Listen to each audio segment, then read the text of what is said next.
Hola, muy buenas tardes a todos. ¿Cómo les va? Buenas noches, profe. Bien, ¿y usted cómo está, profe? Bien, bien, Yuri. Todo muy bien, muchas gracias. Bueno, hola Luis, ¿qué tal todo? Bien, profe, todo al pelo. Qué bueno, chévere. Bueno, ya veo que Carmen está ahí empoderada. ¿Tú arrancas, Carmen? ¿Arranco a qué, profe? Ay, perdón, alguien está compartiendo pantalla. Espérame, yo porque vi Carmen. No, no, no, perdón. ¿Quién está compartiendo, perdón? Profe, pero yo no veo que se esté compartiendo. Lo que pasa es que como que Carmen necesita alguna licencia que está caducada para poder la cámara. Ah, vaina, mira pues, eso no me la sabía. Bueno, hoy tenemos unas exposiciones. ¿Quién quiere arrancar?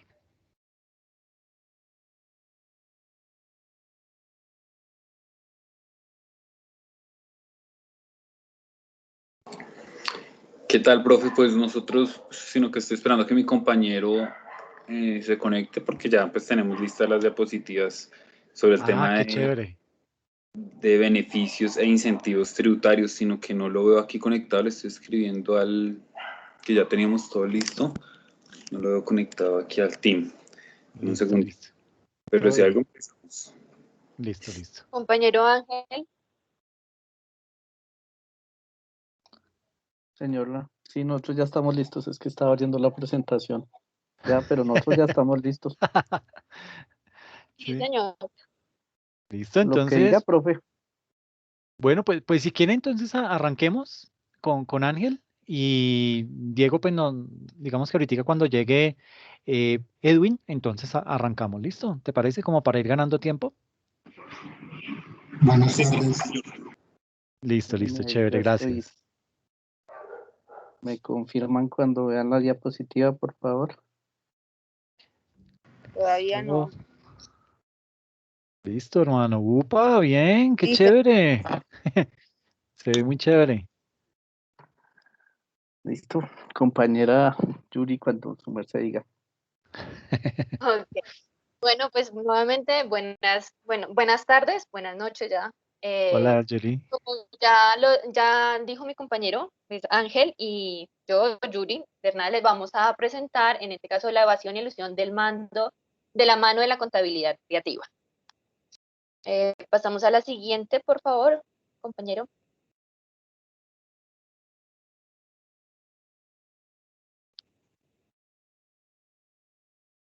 Bueno, como ya habíamos visto, vamos a empezar entonces con la evasión. Entonces, ¿qué es la evasión? Es una manera en las cuales los contribuyentes usan para poder evadir el valor a pagar en sus declaraciones. Es decir, cuando se presentan las declaraciones y sale un valor a pagar, lo que se hace es disminuir ese valor para que no tengan mucho que puedan pagar. Siguiente compañero, por favor. Tenemos esta imagen, queríamos compartirla, en el cual esta imagen nos dice hasta el 2019 cómo ha sido la evasión, que nos dice que la evasión ha sido cerca del 3% del PIB, que son casi 30 billones de los cuales se está evadiendo. Mientras que el Fondo Monetario Internacional dice que la tasa de evasión del IVA estaría alrededor de un 40% del total que se recauda, que esto vendría siendo más o menos 14 billones. Y sin embargo, los estimados oficiales dicen que esto está alrededor del 23% de recaudo total de este impuesto. Aquí también se habla que la tasa de evasión promedio del impuesto de renta de las personas jurídicas en el promedio en un periodo del 2007 al 2012 se ubicó en el 39%, es decir, viene siendo unas pérdidas de 15 billones. Y en cuanto al 2018, pues se recaudó 9.26 billones y en el 2019 13 billones para ayudar a controlar este tema que se estableció precisamente la factura electrónica. Entonces, como podemos también mirar igual en el gráfico, el recaudo tributario versus la pérdida de evasión, miramos que la pérdida va hasta el 2019 son 47 billones. Pasamos a la siguiente, porfa. Entonces, bueno, para la evasión, pues aquí en Colombia existen varias maneras de poder evadir precisamente este tema tributario. Vamos a pasar a la siguiente, por favor. La primera, entonces está la declaración de impuestos con un valor incorrecto. Sí, siguiente, por favor. Tenemos entonces la disminución en la base imponible, que es cuando se ocultan los ingresos brutos precisamente para reducir el valor del IVA y en muchas ocasiones también el valor de la base imponible para el impuesto de la renta. Y tenemos también el aumento de las deducciones y créditos pagados por impuestos. Allí también podemos encontrar la parte del contrabando, que obviamente sabemos que es la salida y entrada de mercancías sin el debido proceso aduanero y sin el pago de estos tributos aduaneros. Precisamente esto también es una de las grandes causas de la evasión de impuestos. La disminución obviamente también de la base imponible, pues obviamente lo que hacen es ocultar todas estas ganancias y todo esto precisamente para que ese valor total tenga una reducción en el valor a pagar en las declaraciones que se presenten. Pasamos a la siguiente, por favor. Designar un testaferro. Entonces, este tipo de evasión está como esta figura de testaferro, pues se puede ocultar por medio de esto para asumir el control. Es una persona que asume el control de la empresa, que da su identidad para las cuentas bancarias y todo esto para encubrir al evasor fiscal. Esto implica que esta persona sea el responsable de los negocios y los contratos que allí maneja la empresa. Pasamos a la siguiente, por favor. Esta figura obviamente es legal, pero siempre y cuando se ponga en conocimiento de las autoridades. Ya se vuelve una evasión fiscal cuando no se informa sobre quién es ese testaferro y obviamente no, en esta manera no necesariamente se necesita operar en un paraíso fiscal, pero si no se informa ante las autoridades, obviamente va a venir siendo una manera para evadir evadir impuestos, perdón. Pasamos a la siguiente, por favor. Tenemos el fideicomiso o trust. Este podría considerarse como una variación del testaferro, pero consiste en que el propietario ceda bienes o sociedad para que lo gestione en favor de terceras personas. El problema es que a través de este instrumento pueden surgir muchos beneficiarios y existe la posibilidad de enviar dinero fuera del país que estén libres de tributos. A través de todos estos fideicomisos se puede llevar a cabo la evasión fiscal porque será más difícil el seguir ese tipo de dineros que salgan. Vamos a pasar a la siguiente, por favor. Cambios de residencia, cambios del país de residencia. Entonces, pues este es uno de los también de las maneras para evadir impuestos, porque como somos todos, somos libres de poder cambiarnos de país y todo. El problema está en cuando nosotros nos cambiamos de país, es para evadir o poder tener menos impuestos. Con este objetivo, cambiarnos de país. Ahí es donde vienen los problemas legales, ahí es donde tenemos problemas legales, porque obviamente lo que estamos haciendo es evadiendo impuestos. Por eso no es muy aconsejable, o bueno, digamos que sería aconsejable que cuando nos cambiemos de país tengamos muy clara toda la parte tributaria, tanto de donde nos cambiamos como hacia dónde vamos. Y las que tenemos en la siguiente son las lagunas en la legislación. Como hace 8 días el profesor nos comentaba, hoy en día pues existen muchas personas muy expertas en la materia de impuestos y obviamente que saben encontrar como esas pequeñas lagunas que hay allí en esa legislación para poder pagar menos impuestos. Normalmente se opera al borde de la legalidad y obviamente estaríamos hablando en un caso de elusión fiscal porque se busca pagar menos impuestos para tratar pero estando dentro de la ley, es decir, buscando así como el quiebre hacia la ley.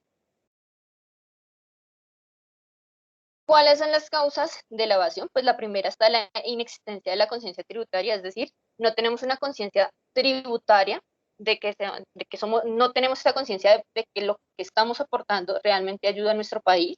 Y segundo está la complejidad y limitaciones de la legislación tributaria. Como estaba hablando anteriormente, obviamente hay muchas lagunas en la legislación, las cuales pues a veces permiten el poder evadir estos impuestos. ¿Me confirman si me escuchan? Sí, señora, ahí te estamos escuchando. Listo, ahorita entonces vamos con la ilusión y pues ahorita me gustaría también que como darle una profundidad también al título que hemos colocado, que es la evasión y la ilusión de la mano con la contabilidad creativa. Esto lo estamos hablando nosotros como una parte, como una forma de decir en cierto modo lo que hacen algunos costadores que se prestan para ciertas prácticas y esta prestación, o sea, al prestarse a estas prácticas hacen algunos ajustes, crean algunas cosas o algunas trampas para poder llegar a evadir y también pues a colaborar con cierto modo como parte de la ilusión, porque pues algo que miramos, no todas las prácticas de la ilusión pues son moralmente aceptables, pero pues bueno, igual vamos a seguir con el tema. La ilusión consiste en el conjunto de prácticas que encaminan a evitar que surja o nazca el hecho de una obligación tributaria. Mediante distintas maniobras o prácticas es posible evitar que la obligación a pagar un impuesto y se elude la configuración con supuestos hechos que lo causan. La ilusión de impuestos también hace referencia a las conductas que el contribuyente que busca evitar el pago de impuestos, utilizando para ellos maniobras o estrategias permitidas por la misma ley y por los vacíos de esta. La ilusión es no ilegal en el sentido estricto de la palabra. O sea, aquí yo quiero darle una profundidad en esto. La ilusión no es ilegal, ¿sí? Por cuanto no se está violando directamente la ley, sino que mediante la manipulación o simulación de una realidad económica se evita la obligación de cumplir una ley, ¿sí? La ilusión tributaria tiene relación con el abuso tributario en tanto se manipulen los hechos económicos o negocios jurídicos a fin de evitar el nacimiento de la obligación tributaria. Pues así como también el profesor no lo profundizaba hace 8 días, pero pues hay personas que utilizan la planeación tributaria ya de manera exagerada y pues hacen allí como en cierta forma una manipulación de los hechos económicos y eso sí se puede llegar a convertir en un delito. Y el delito, la responsabilidad también es dada al representante legal. Si tiene un revisor fiscal la empresa, pues para el revisor fiscal y por obvias razones también al contador. Y hay que tener presente de que todos ellos, si se llega a demostrar una afectación directamente a la nación, pues todos podrían llegar a responder de manera solidaria. Las técnicas de la ilusión. Las técnicas de la ilusión están basadas en la disminución del pago de los impuestos sin necesidad de violar las leyes tributarias, aprovechando los vacíos de las normas y se pueden considerar como un ejemplo. Se puede considerar como ilusión cuando un comerciante prevé que de acuerdo con sus ingresos anuales deberá pasar de régimen simplificado, bueno, un régimen no obligado a IVA, a un régimen común que es un régimen también obligado ya al IVA, ¿sí? Pero entonces para evitarlo divide su negocio en dos partes, una queda a su nombre y la otra pues a un nombre de algún familiar cercano. Eso es una técnica que se utiliza mucho. Tal caso de quien para evitar convertirse en responsable del IVA factura una parte de sus ingresos a nombre de un familiar o pone el nombre de un tercero, un establecimiento de comercio, cuando en realidad es suyo, ¿sí? También algo que se usa mucho en la evasión y en la elusión es en cierto modo lo que nosotros pues estamos y conocemos como paraísos fiscales, que se han convertido en una de las mayores fuentes para eludir impuestos sin necesidad de violar las leyes y se puede utilizar de diferentes formas para eludir diferentes impuestos. Un paraíso fiscal es un territorio, un estado cuya principal característica es que aplica un régimen tributario muy beneficioso para ciudadanos. Es decir, que no tiene que tiene unos impuestos bastante bajos e incluso inexistentes en algunos casos. Pero eso no es todo, sino también las personas que quieran beneficiarse con esa laxitud fiscal, generalmente pues son empresas extranjeras o no residentes, pues también podrían llegar a tener beneficios si registran allí un domicilio, ¿sí? Allí vemos una imagen de cómo se ocultan el dinero ahí en los paraísos fiscales y pues hay varios escándalos que han salido últimamente y pues se han escuchado mucho en las noticias de personas pues que han sacado parte de su patrimonio poniendo un domicilio precisamente pues en estos países.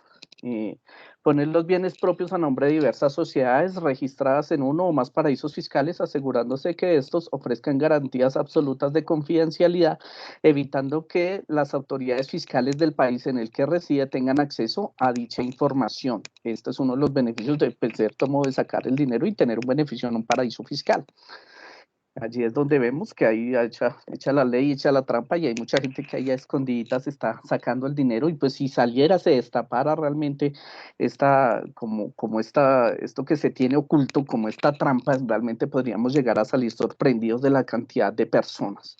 Ahorita me gustaría ya de pronto sacar algunas técnicas y vamos a hablar de algunos ejemplos de elusión fiscal que en algún momento también podría llegarse a convertir en evasión según el manejo que le den. Digamos un ejemplo, en el impuesto sobre las transferencias de bienes.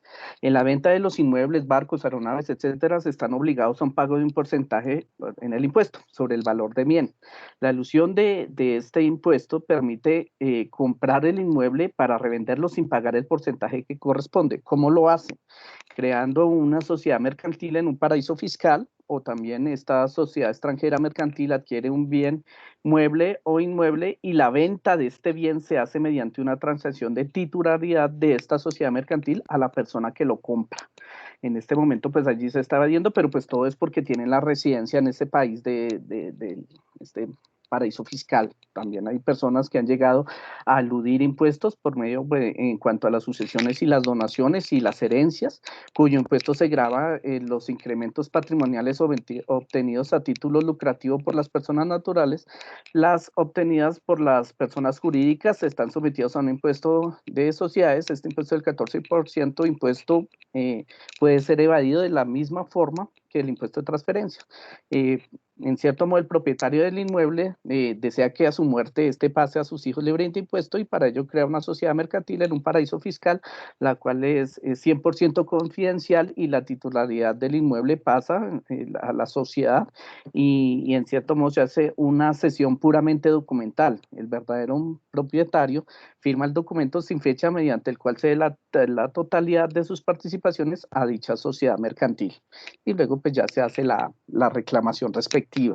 Hay algo que nosotros estábamos llegando a unas realidades, y algo que también lo hemos escuchado mucho en personas famosas, que cómo eluden realmente los impuestos, que hay artistas, músicos y modelos, deportistas y diferentes personalidades públicas que cambian su país de residencia y siempre dicen que su país natal no lo cambian por nada. Eso lo hablan directamente en el discurso, cuando están en sus conciertos, cuando están en sus eventos, pero sí tienen su residencia en otros países y la residencia fiscal también en esos países, y su principal motivación es la elusión de estos impuestos, y pues la mayoría de casos cambian su residencia. ¿Para qué? Para en el sitio que más beneficios, digamos, van a tener, aunque pues la residencia fiscal también demanda de ellos pues no solamente tener como tal una dirección en este sitio, sino que también demuestren su permanencia en estos países.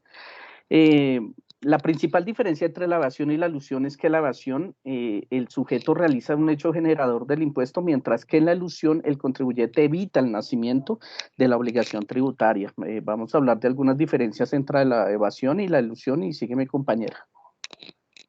Bueno, ya como nuestro compañero ya lo dijo, entonces, ¿cuál es la diferencia? Digamos, más la gran diferencia entre estas dos.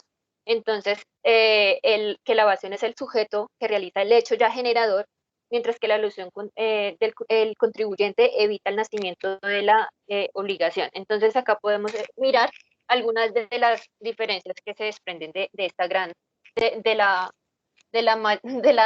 característica mayor.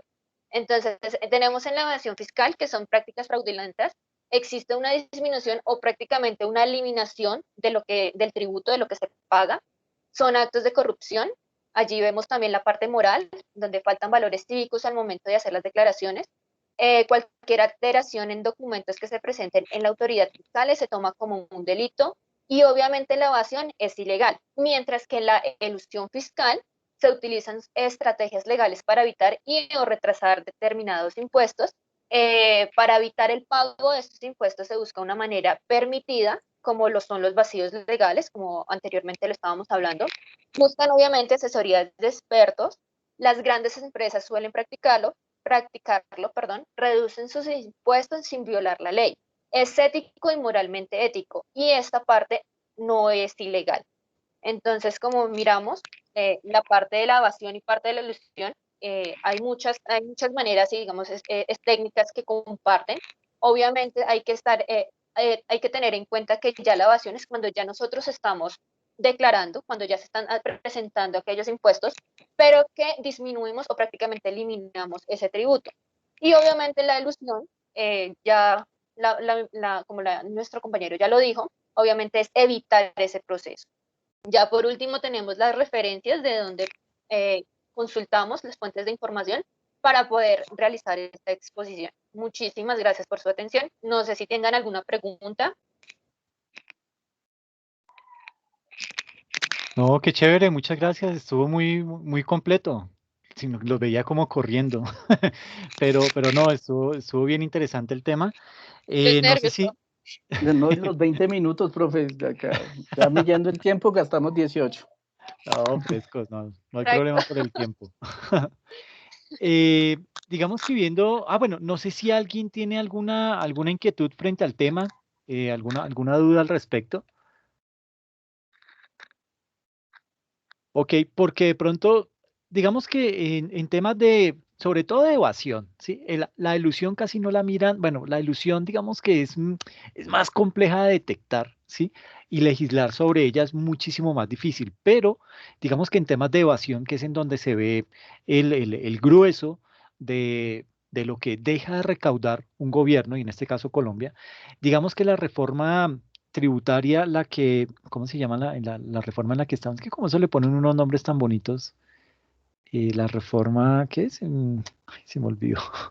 Bueno, la reforma tributaria que nos está rigiendo en estos momentos. La ley de financiamiento, la ley de crecimiento, ya ni me acuerdo. Pero bueno, La ley de sostenimiento o sostenible, algo así, ley sostenible. No, la que nos está no, rigiendo ahorita es la ley de financiamiento, ¿no? exacto, sí. Entonces esa, La otra esa fue la ley, que se cayó, que fue la sí, del esa fue 2019.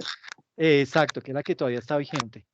Sucede que esa reforma tributaria, bueno, cuando se hizo y que ya pues está rigiendo, digamos que ahí se incluyeron dos artículos que básicamente, ¿qué hicieron?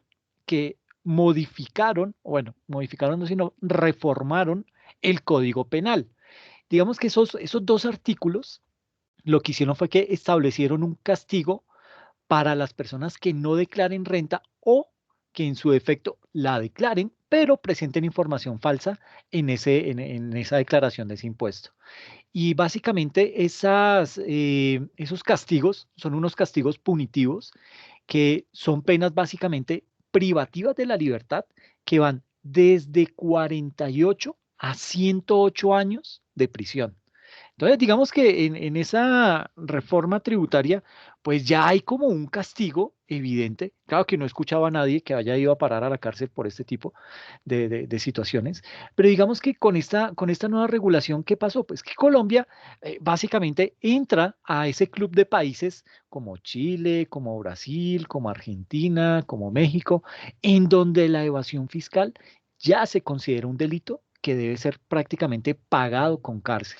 Y digamos que en ese punto, desde esa óptica, eh, el tema suena bien porque digamos que ya se les trata de poner freno a un problema que es ya recurrente en nuestro país y que lo hemos venido heredando de tiempo atrás y pues veíamos que eso era como un saludo a la bandera, ¿sí? Es decir, nadie actuaba o no pasaba absolutamente nada. Digamos que dentro de esos dos artículos, ¿qué se hace? Digamos que surgen básicamente esas nuevas sanciones sobre evasión fiscal y básicamente penaliza dos actividades que son el ocultamiento en el impuesto sobre la renta, es decir, cuando hay, digamos que, omisión dolosa de activos, ¿sí? O cuando se están mostrando pasivos inexistentes, y eso obviamente pues disminuye el impuesto de renta a pagar, y una presentación inferior de activos. Cuando se comprueba cualquiera de esas tres acciones, digamos que ahí se puede llegar a configurar una pena punitiva de prisión de 48 a 100, yo dije de 48 a 108 años, Si no, nadie va a tener 108 años, pero digamos que es de 48 a 108 meses, perdón. Eh, Yo había dicho años, ¿cierto? Sí, Sí, profe. señor. Sí, Sí, ¿cierto? pensé en Qué prisión vaina. perpetua. Sí, y aquí no la hay. Entonces, no, perdón, es de 48 a 108 meses de prisión. ¿Listo? En ese tipo de situaciones de ocultamiento en el impuesto sobre la renta. Y el otro delito es obviamente ya la evasión tributaria como tal. Es decir, se penalizan acciones en donde el contribuyente no declare, o sea, teniendo que declarar, no declara, que omita ingresos o que llegue a incluir gastos inexistentes. Y esa pena punitiva lleva a un castigo de prisión de 36 a 60 meses de prisión. Y digamos que hay también unos montos monetarios. En ese tipo de delitos, el monto, digamos que está entre 250 y 2.500 salarios mínimos mensuales legales vigentes, en donde, pues digamos que el tema se siente porque ya no es solamente pagar una multa, sino que ya lo pueden encarcelar.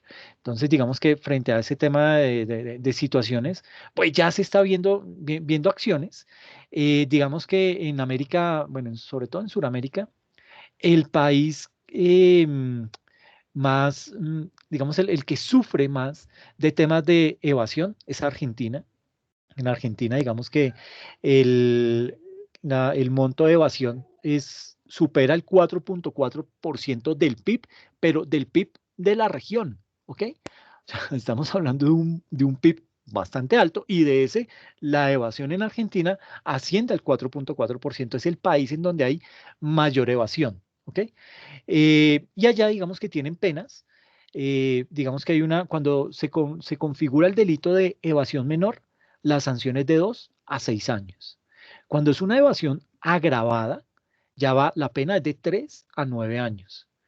Y cuando, digamos que vía mecanismos fraudulentos se obtienen beneficios, la pena va de 1 a 6 años. Obviamente, demostrar ese tipo de delitos, eso es una pelea jurídica muy larga, pero digamos que existe, ya por lo menos está dentro de la ley en Colombia y pues nos ayuda en algo. En Chile, por ejemplo, eh, digamos que si se presenta algún tipo de declaración falsa o incompleta a nivel de declaración de renta o de cualquier impuesto que haya que declarar, pues digamos que ahí la pena va de 541 días a 5 años. Cuando se ocultan bienes, aplica la misma pena o cuando hay una defraudación al fisco, aplica la misma pena. Y en México, ellos lo tienen por topes, por valores, ¿sí? Dice que evadir menos de $68,786, bueno, y está con centavos, 68,786 con 68,786 dólares con 27 centavos. Eso da, digamos que eso es una evasión menor y esa da una pena de 3 meses a 2 años. Pero si usted evade y su monto es superior a 68,786 dólares y es menor a 103,179 dólares, la pena va de 2 a 5 años.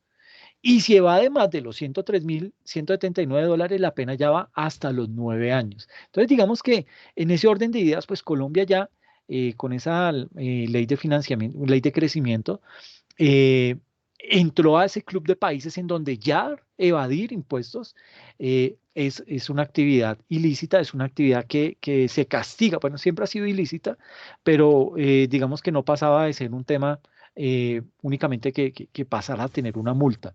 Hoy en día ya el tema, digamos que adquiere otro tinte, un tinte ya más delicado. Ya cuando uno habla de penas de prisión y ese tipo de cosas, pues ya el tema se entra a complicar mucho más y pues digamos que eso puede llegar a generar algún tipo de miedo o de temor o va a hacer que la persona que vaya a cometer este tipo de situaciones, pues como que lo piense 2 veces antes de llegar a ejecutarlo. No sé si alguien quiere participar.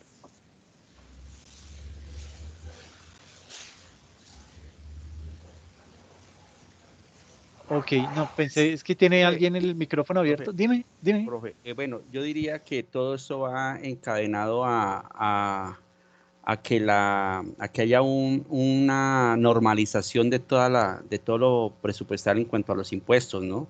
y mejorar una vez tener en cuenta a la reducción del gasto del Estado, porque pues se ven que se otorgan muchos beneficios, pero a raíz de esos muchos beneficios o incentivos, que es el tema que vamos a seguir nosotros, pues hay una descompensación que hablaba con mi compañero que no es equitativa, ¿sí? Sí. Es decir, hay unos que pagan puntual y hay otros que tienen unos incentivos y beneficios, así se demoren 3, 5 años y hagan todo lo que hagan. Entonces eso no me parece como una equidad tributaria. Sí, está bien. Esos son puntos que, pues sí, habrá que analizar un poco mejor. Pero digamos que yo sí, digamos, veo con buenos ojos ese avance, porque ¿cuánto se demoraron para hacer ese tipo de cosas? ¿Sí? ¿Por qué esperaron tantos años para lograr asustar a las personas evasoras y ponerles una pena de cárcel, tal y como se viene haciendo en muchos países del mundo? Pero bueno, ya por lo menos se hizo con esa reforma, con esa ley de crecimiento, y pues esperemos a ver si en las próximas reformas tributarias pues el tema sigue creciendo. Obviamente, cada que en esas modificaciones o en esas reformas tributarias que se hacen, pues digamos que hay una serie de cambios, una serie de situaciones que pueden llegar a implicar aspectos bien puntuales, ¿sí? Digamos que de pronto incluyan micos, ¿sí? Lo que siempre pasa cuando hay ese tipo de leyes, o que quiten algún tipo de derecho por tratar de imponer una pena, lo que hace es que vulneran un derecho o trata de que esa pena supere un derecho. Y ahí digamos que es cuando ya se cometen situaciones, no sé cómo en derecho se llamará, pero digamos que eso el derecho no lo permite. Entonces, pues ahí entra, vuelvo y digo, todo el tema de la demostración jurídica y cómo logra esa persona salirse de esa situación. Pero digamos que ya hay avances por ese lado. ¿Listo? Bueno, pues muy bien, Ángel y Yuri. Los felicito. Qué buena exposición. Muchas gracias, profe. Gracias, profe. No, a ustedes. Entonces, Edwin, pues dale, mi hermano. Ok, profe. Qué bueno, gracias. Diego. Bueno, pues a Diego y a mí nos corresponde la parte del inventario de los beneficios e incentivos tributarios, ¿sí? Sí, Esto es una norma, ¿sí?, que se tiene muy en cuenta cuando se quiere hacer una planificación tributaria en el proceso de la actividad comercial de las empresas. Por favor, la siguiente, Diego. Entonces, bueno, ¿a qué se refiere los beneficios tributarios? ¿Qué son? De acuerdo con la Dirección de Impuestos Nacionales y Aduanas Nacionales DIAN, los beneficios tributarios constituyen aquellas deducciones, excepciones y tratamientos tributarios especiales presentes en la legislación tributaria que implica una disminución de la obligación tributaria para los contribuyentes, generando menores recursos para el Estado. Además, se ha identificado la necesidad de contribuir a la generación del conocimiento de este tipo de figuras con miras a facilitar la planeación tributaria de los contribuyentes con fines de mejorar la calidad de la información reportada en los formularios y en el servicios informáticos. Ofrecer mayores elementos para labores de análisis, control de investigación del sistema tributario y la política fiscal del país. Con esa idea se generaron o se crearon los beneficios tributarios. Siguiente, por favor, Diego.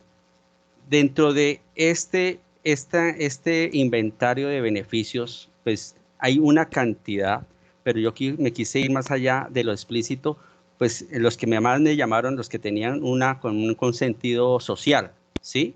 Esos beneficios, y entre ellos estamos todo lo que es los beneficios tributarios por inversión, que se otorgan a las empresas que ejecutan proyectos de ciencia, tecnología e innovación con el Ministerio de la Ciencia, es decir, con conciencias de ahí por adelante.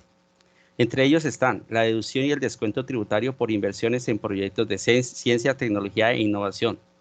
Estas inversiones tendrán derecho de igual manera de descontar su impuesto de renta a cargo el 25% del valor invertido en el periodo gravable. Y si queda como excedente, pues el contribuyente tendrá esa posibilidad de trasladarlo a los 4 siguientes periodos de declaración. Eso de acuerdo al artículo 258 del Estatuto Tributario. Otro beneficio que da para el Miniciencia está el crédito fiscal por inversiones en proyectos de la ciencia, la tecnología e innovación. Estas investigaciones que se realizan a las micro y pequeñas y medianas empresas en en proyectos calificados como investigación, desarrollo tecnológico e innovación.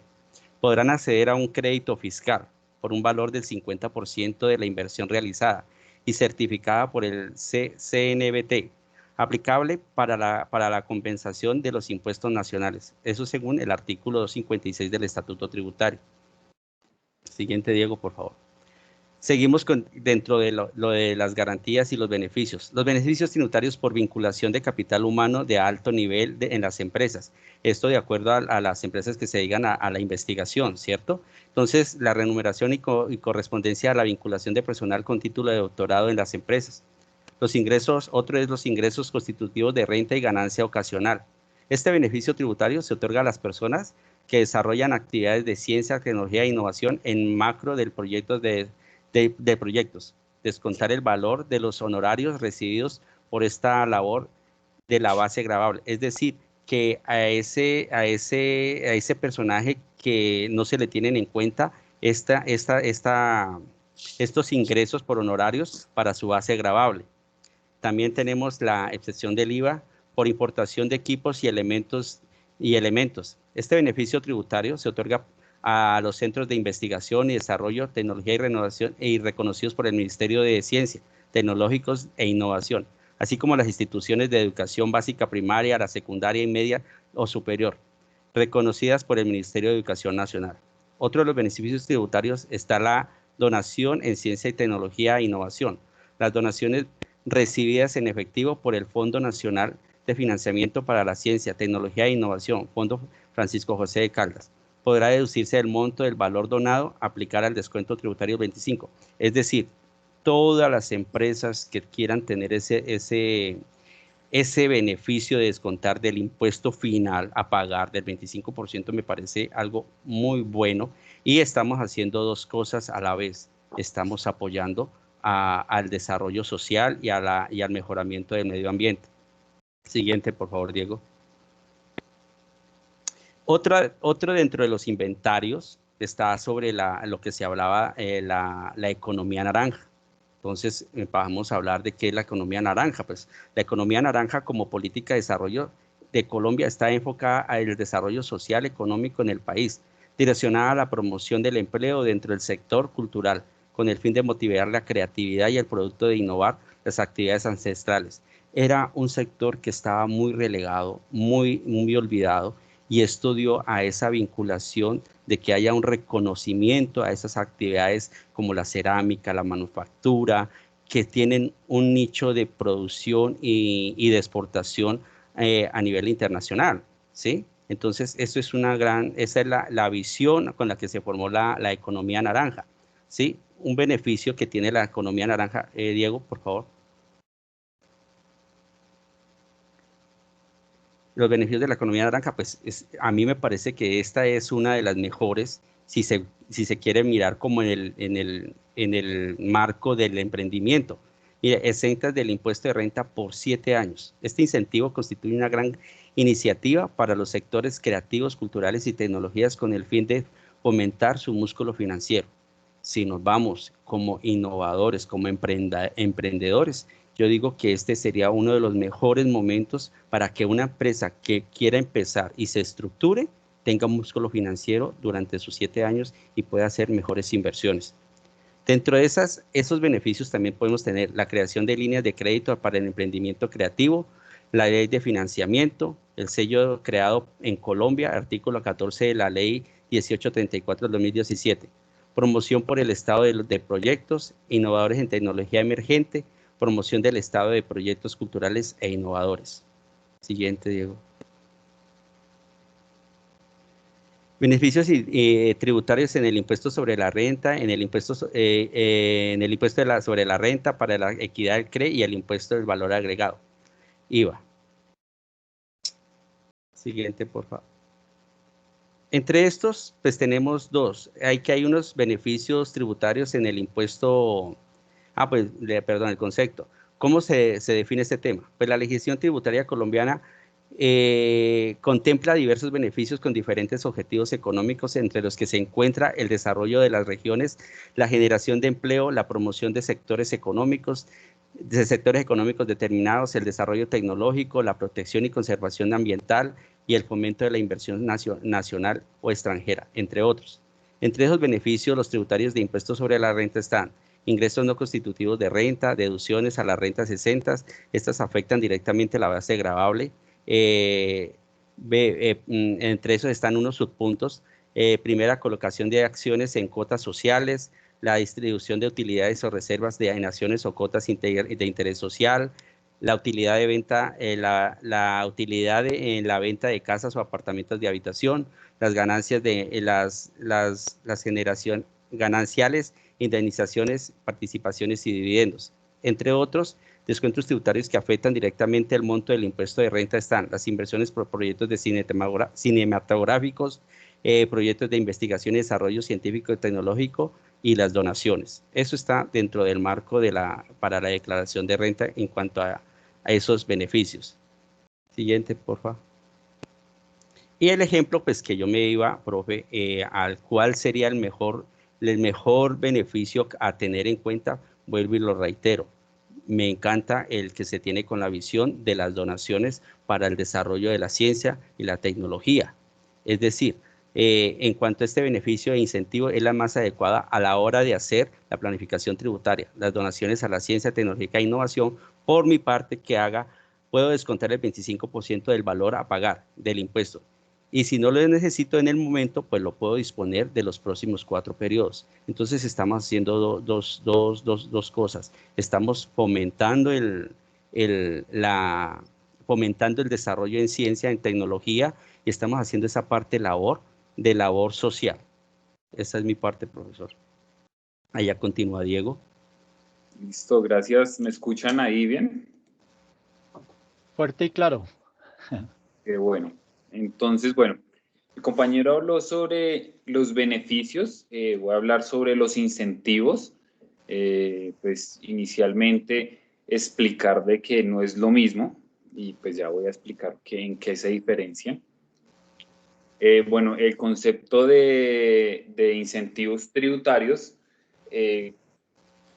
se entienden que son las deducciones, excepciones y tratamientos especiales que se traducen en una disminución de las obligaciones que tiene el sujeto pasivo o los contribuyentes para motivar a pagar, ¿sí?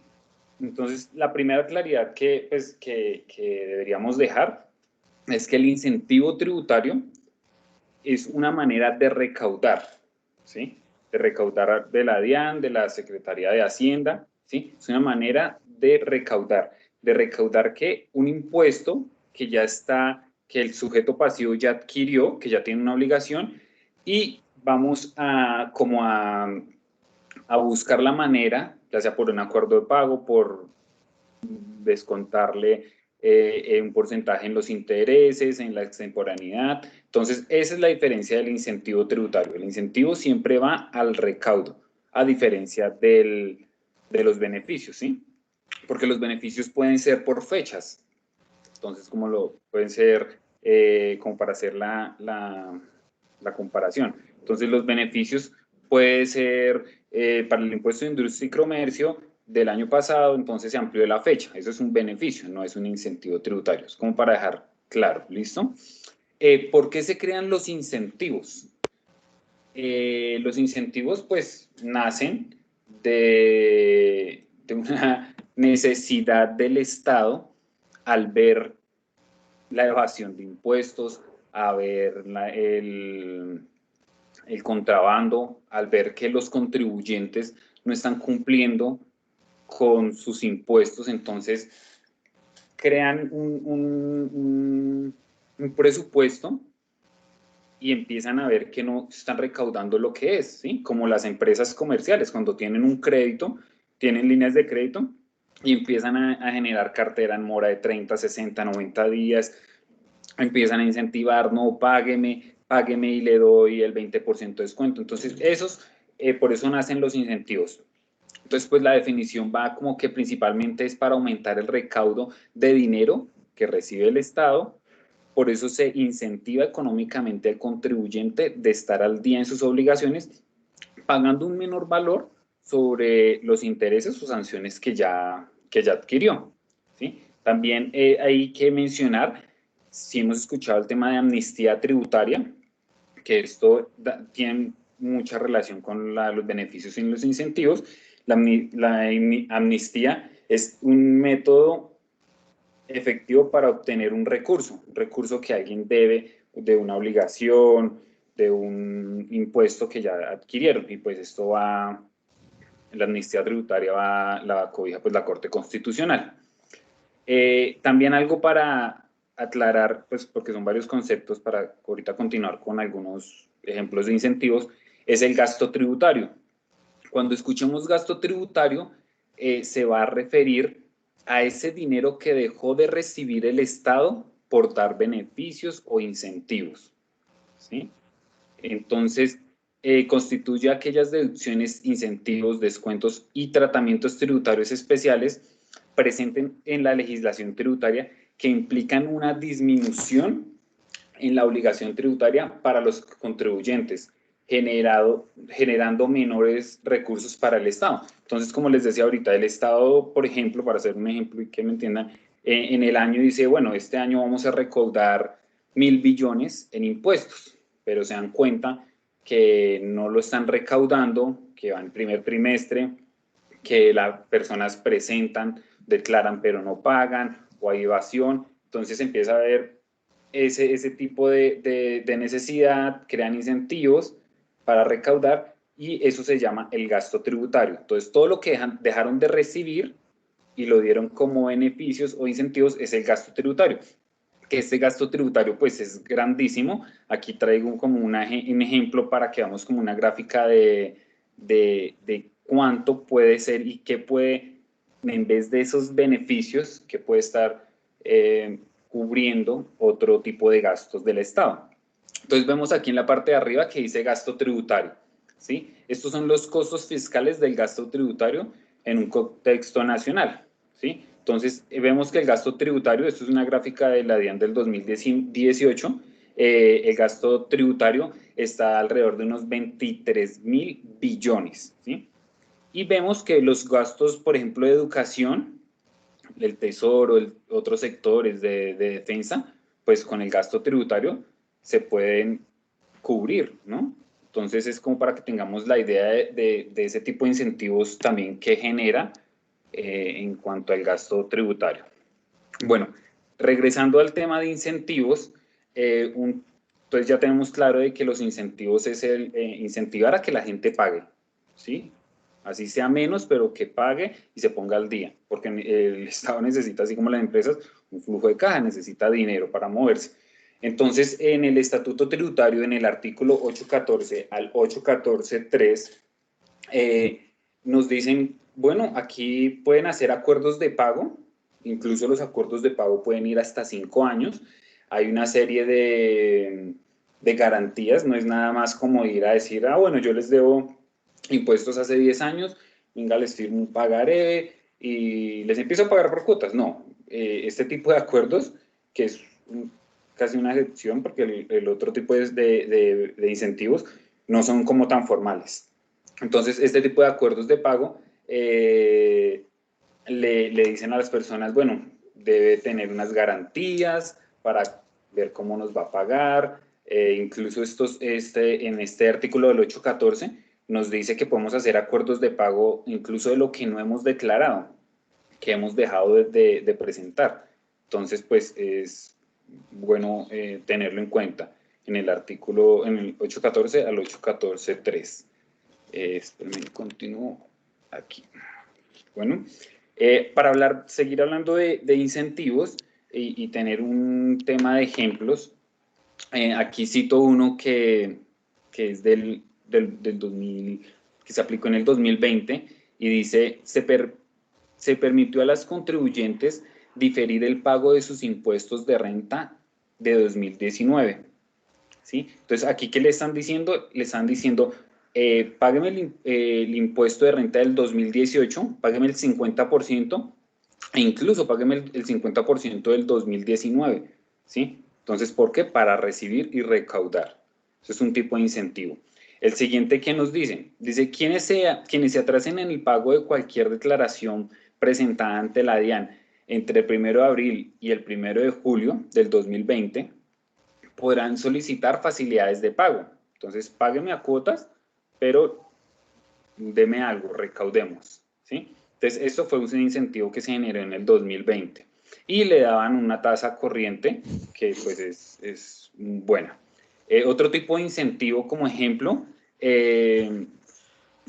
para, bueno, hasta el 80% de descuento de las sanciones de extemporaneidad. Hay que tener en cuenta que por lo general siempre los incentivos van a los intereses, a la mora o a la sanción, ¿sí? Entonces no decir, uy, yo el 80% de descuento, no, muy rara vez sale al valor del capital. Entonces, pues para tener muy claro eso. Entonces, para quienes declararon obligaciones del 2012, decían, bueno, les damos el 80% de descuento en su sanción de extemporaneidad. Otro es hasta el próximo 31 de octubre del año 2020 para obtener descuentos del 20% en el capital adeudado. Ahí sí es el 20% en el capital adeudado y el 100% en los intereses y sanciones de las obligaciones tributarias con Bogotá. Todos estos ejemplos son del año pasado o años anteriores. ¿Por qué? Porque como les digo, el incentivo es a fin de recaudar y los incentivos pues van naciendo de cierta manera a partir de necesidades. Entonces en el 2021-22 van a salir incentivos para los que nos atrasamos de pronto en impuestos o en rentas del 2020. ¿Ok? Seguimos por aquí. Otro tipo de incentivos que pues cité aquí, que me pareció como interesante, esto salió para plazos del año 2015, decían, no nos paguen el 100% de los intereses ni sanciones de las declaraciones en la retención en la fuente ineficaces, ¿sí? Pues entendemos por ineficaz que no se presentó o que la presentaron y tenía algún tipo de error o en el banco no quedó bien sellado, algún tipo de problema y no está presentada para la DIAN, entonces estaban dando este tipo de incentivos, ¿sí? Hay un incentivo que creo que pues lo clasifico como incentivo y no como beneficios, es el de la corrección voluntaria, ¿sí? Porque cuando hacemos corrección voluntaria en la declaración de renta, sabemos que tenemos pues 3 años antes de que nos llegue un requerimiento, entonces si la hacemos voluntariamente, nos dice la DIAN, bueno, en el artículo 644 del Estatuto Tributario, dice, si usted la hace voluntariamente, ya después de haberla presentado y después de la fecha, pague solamente el 10%, ya sea el mayor valor a pagar del impuesto o al menor valor si es un saldo a favor, según sea el caso. Entonces, pues yo lo clasifico como un tipo de incentivo.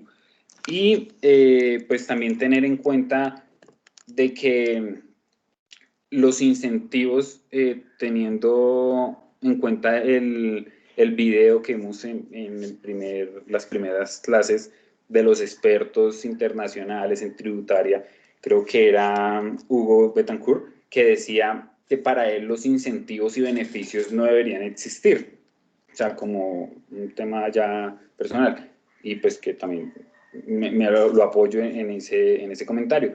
Y él decía, no deberían existir los incentivos ni beneficios tributarios, más bien deberían existir tarifas e impuestos justos, ¿sí? Equitativos, como lo hablaba mi compañero. En la Constitución Política del artículo 363 habla sobre que la formación,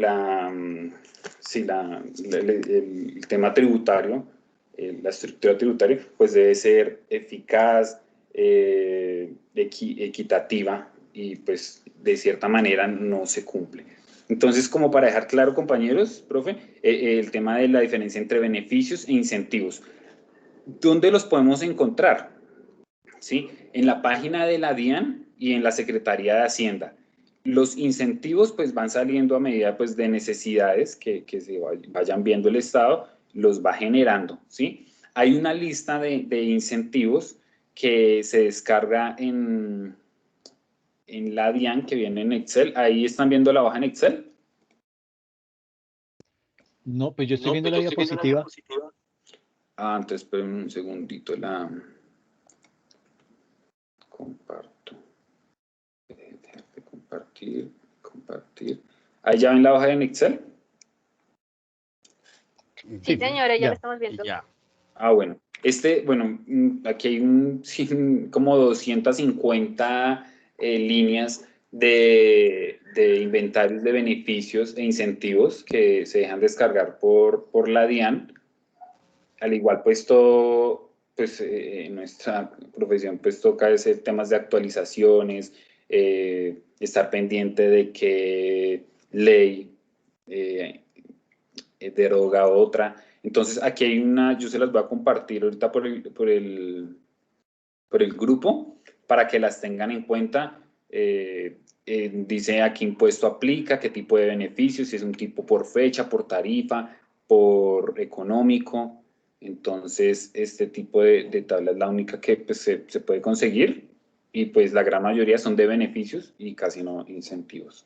Y no sé si algún compañero tenga alguna consulta, profesor, una pregunta, alguna duda del tema de los beneficios o incentivos. Pues el tema está muy chévere, muy completo. Los felicito, Diego y Edwin, qué buen Gracias, tema. profe. Pero, Diego, tú mencionabas algo muy importante y era el tema frente a, digamos, cuando mencionaste acerca del video de la comisión de expertos y surge una pregunta, es decir, ¿qué tanto caso le hicieron a esa comisión de expertos internacionales que convocó el gobierno para que precisamente uno de los ítems que ellos tenían que estudiar era los beneficios tributarios que hay en el país? ¿Ustedes saben algo de eso o pudieron consultar algo al respecto? Profe, no, de mi parte no lo tuve en cuenta, pero de todas maneras eso es lo que va relacionado a lo que pues lo que yo hablaba con Diego y lo pronunciaba, en cuestión de beneficios e incentivos, el principio de equidad no se da, ¿sí? Porque es Sí. que hay unos más que favorece a las grandes empresas y a las pequeñas son las que menos esos beneficios e incentivos les va a favorecer. ¿Sí? Entonces, siempre me voy yo con el principio de equidad. Es decir, pongo un ejemplo aquí a discutir. Resulta que Diego es un contribuyente que hace el pago puntual, tal y tal, paga lo que debe ser, digamos, va a pagar 100 millones de pesos. ¿Sí? Y yo me la quise dar de vivo y la misma fecha que pagaba Diego, la voy a pagar yo 5 años después, que salió una ley de amnistía, me hicieron la deducción de intereses, me hicieron la deducción de sanciones. Diego no pudo trabajar ese capital de 100 millones de pesos que le iba a pagar la renta. Yo sí fui en la palabra vivo, sí, trabajé ese capital de 100 millones y lo pude duplicar o triplicar. Entonces hablo, ¿cuál es la compensación ahí para el contribuyente que está como Diego y lo no ético y moral de lo mío? Sí, claro, sí, ahí encuentra uno una disparidad abismal, ¿no? Pero sí, digamos que desde el punto de vista de eso que se buscaba con esa comisión de expertos, pues básicamente era, digamos que tratar de recaudar aproximadamente 70 billones de pesos, que es lo que más o menos se tiene cuantificado, se da en beneficios, se da en exenciones para diferentes rubros de la economía.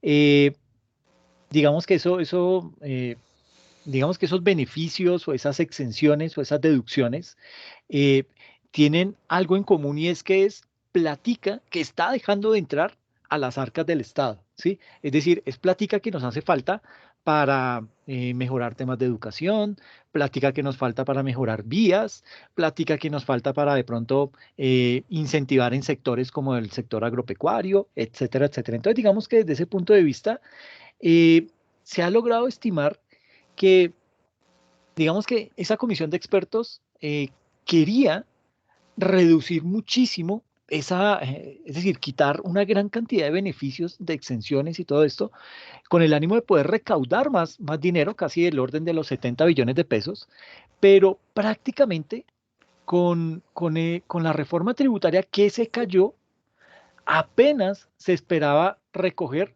unos 2.1 billones de pesos. Es decir, lo que iba el gobierno a desmontar de beneficios y de exenciones a las grandes empresas, apenas iba a llegar a 2.1 billones de pesos. Es decir, era algo irrisorio, ¿sí? O sea, ¿para qué traer una comisión de expertos en donde ellos se centraron e hicieron un trabajo muy juicioso desde el punto de vista del análisis de esos beneficios? Si a la larga no los escucharon, no lo pusieron en práctica y solamente se pretendía recoger 2.1 billones de pesos. Falta ver esta nueva reforma tributaria hacia dónde va, a qué le estará apuntando, ¿sí? Pero la que se cayó simplemente tenía ese objetivo. Cuéntanos, Ángel. Profe, es que yo estuve mirando ese documento de expertos porque me causó duda algo del régimen simple. Y resulta que es un documento largo, que es un documento de más de 200 hojas. ¿Sí? Sí. Y, o sea, que los expertos les pagaron bien para sacar un documento tan largo. Ellos dicen que el sistema tributario del país es muy complicado. ¿Sí? Sí. Entonces, por ejemplo, algunos de los consejos que ellos daban era, en cuanto al simple, que era que desplegar el régimen simple para todas las pequeñas empresas. O sea, que no estuviera el que decidiera pasarse a simple, sino que todas las pequeñas empresas estuvieran en simple. Algunas estaban en eliminar el impuesto de industria y comercio, y que mantener bueno, en cuanto a lo que tiene que ver con las zonas francas, que tenía que ver que se acojan al régimen ordinario de IVA, ¿sí? O sea, esto realmente era, pues, en algunas cosas suena chévere, pero eso hubiera alborotado muchísimo más el problema que ya tenemos, o sea, si se hubiera involucrado algo ahí, ¿sí? Algo que sí me parece, y fue lo que más leí, era que ellos querían que en el plan de desarrollo se involucre un gobierno para el sector agrícola. O sea, que no solamente haya un ministerio, sino que haya un gobierno, en cierto, una rama del Ejecutivo que se encargue en administrarle y darle un mejor uso al sector agrícola. Eso sí me pareció bien. De resto me parece algo bien, o sea, bien raro. Sí, tiene como un tinte utópico desde el punto de vista en que uno dice, bueno, pues tratar de hacer eso, pues sí, muy chévere y todo, pero hay que también tener en cuenta que pues estas personas viven en otro mundo, o sea, muchos de ellos ni siquiera han venido a Colombia, no conocen este platanal, entonces digamos que lo que opinan lo hacen desde su saber, desde ese deber ser que muchas veces vemos que en Colombia no aplica ese deber ser, sino es más o menos ajústese a lo que hay y con eso hágale, o tiende a quedarse, tiende a rezagarse. Entonces, sí, digamos que desde ese punto de vista, Y, el tema de la comisión de expertos, creo que se descachó en muchos aspectos, ¿sí? y ahí una de las más grandes que pues lo criticaron ahorita, ellos decían que se debía ampliar la base del IVA y mejorar el diseño. O sea, no incrementar la tarifa general como tal, sino que se ampliara como tal, o sea, que realmente se involucrara todo en el IVA. Y esos consejos son, pues no sé, Sí. esos son raros.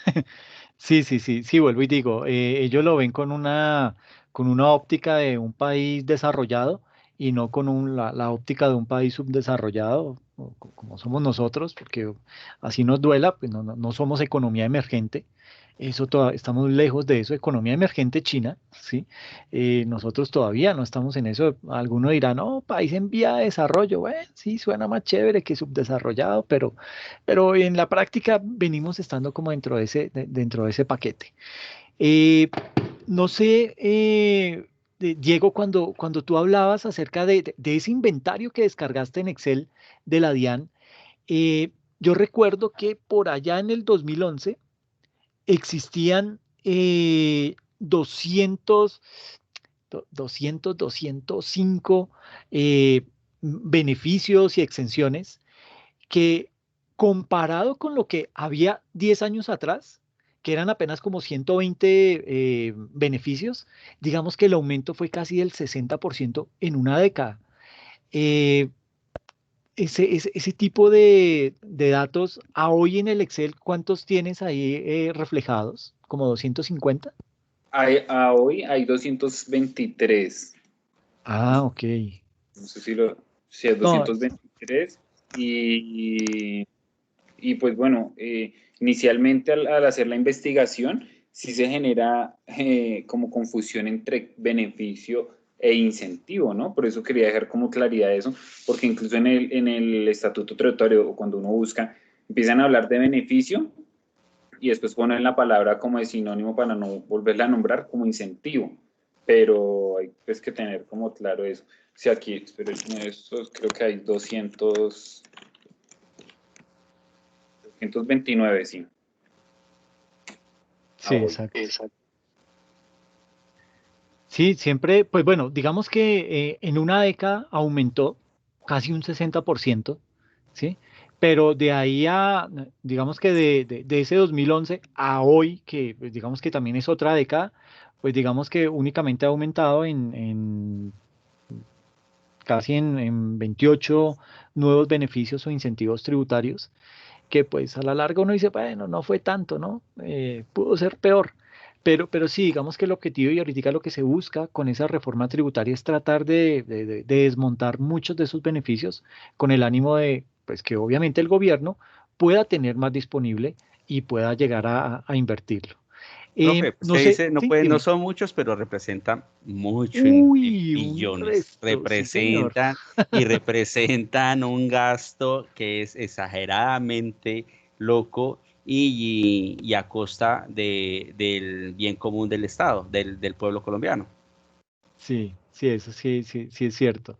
No sé si dentro de ese gran listado tienen tipificado cuáles son los esos rubros o esos impuestos que tienen más beneficios. No sé, aquí a ver. La tabla nos dice, Ah, el impuesto de obligación.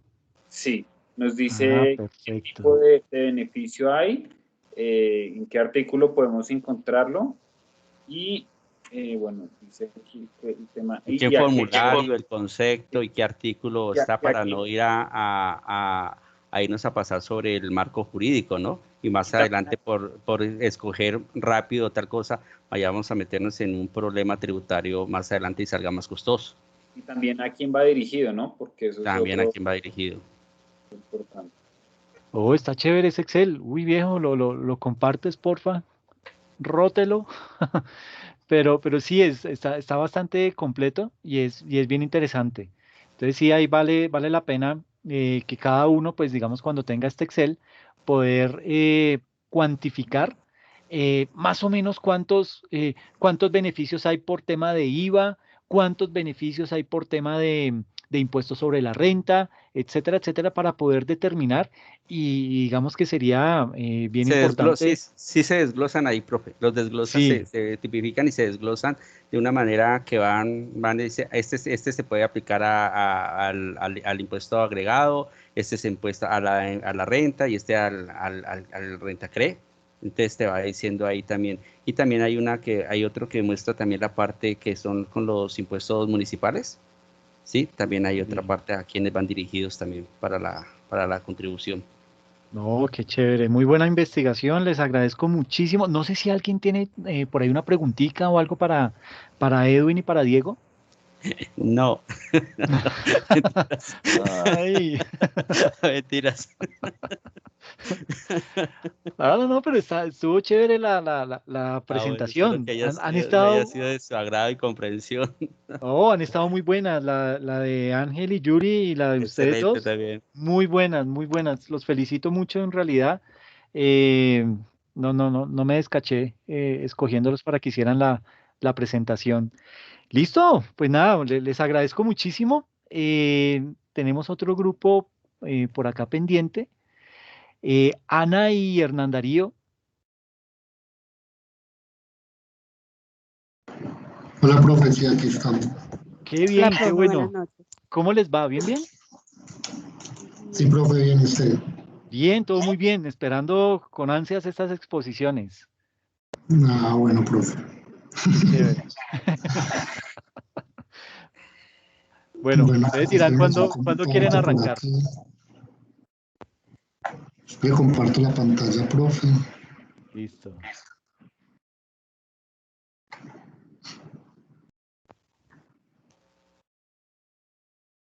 Listo, ya estamos viendo. Bueno. Listo, profesor.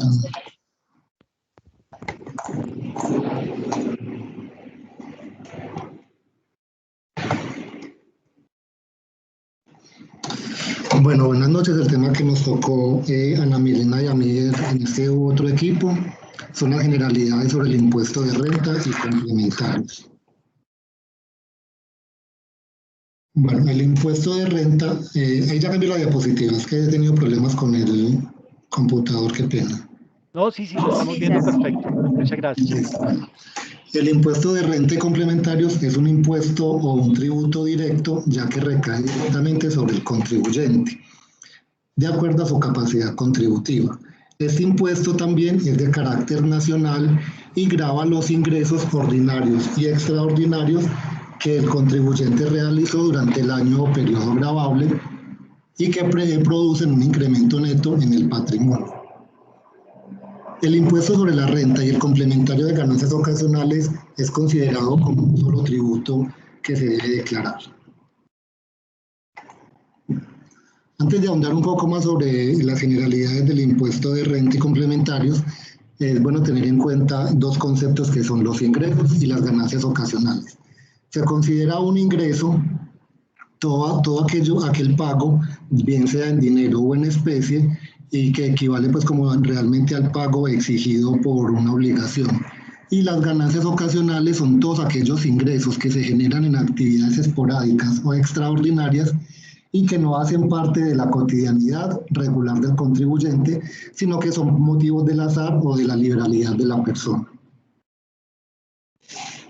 Tenemos como elementos del impuesto de renta 5 elementos que son el hecho generador, el sujeto activo, el sujeto pasivo, la base gravable y la tarifa. El hecho generador es el presupuesto de hecho expresamente definido en la ley y el cual origina el nacimiento de la obligación tributaria. El sujeto activo de este impuesto es el Estado, quien es el acreedor de la obligación tributaria y está facultado para recibir el pago del impuesto y hacer el hecho generador. El sujeto pasivo del impuesto de renta es todo deudor de la obligación tributaria y que está en la obligación de cumplir con esta obligación frente al Estado. La base gravable para el impuesto de renta es el valor monetario del hecho gravable y esta base se le aplica a la tarifa que está establecido para el valor de la obligación tributaria. Y como último tenemos la tarifa, que es el porcentaje o valor, el cual se le aplica a la base gravable y que el sujeto pasivo debe pagar. Para establecer la tarifa del impuesto de renta y complementarios, nos basamos en el artículo 241, 314 y 317 del Estatuto Tributario. En el artículo 241 del Estatuto Tributario está establecida la tabla donde podemos ver las tarifas del impuesto de renta y complementario de las personas naturales.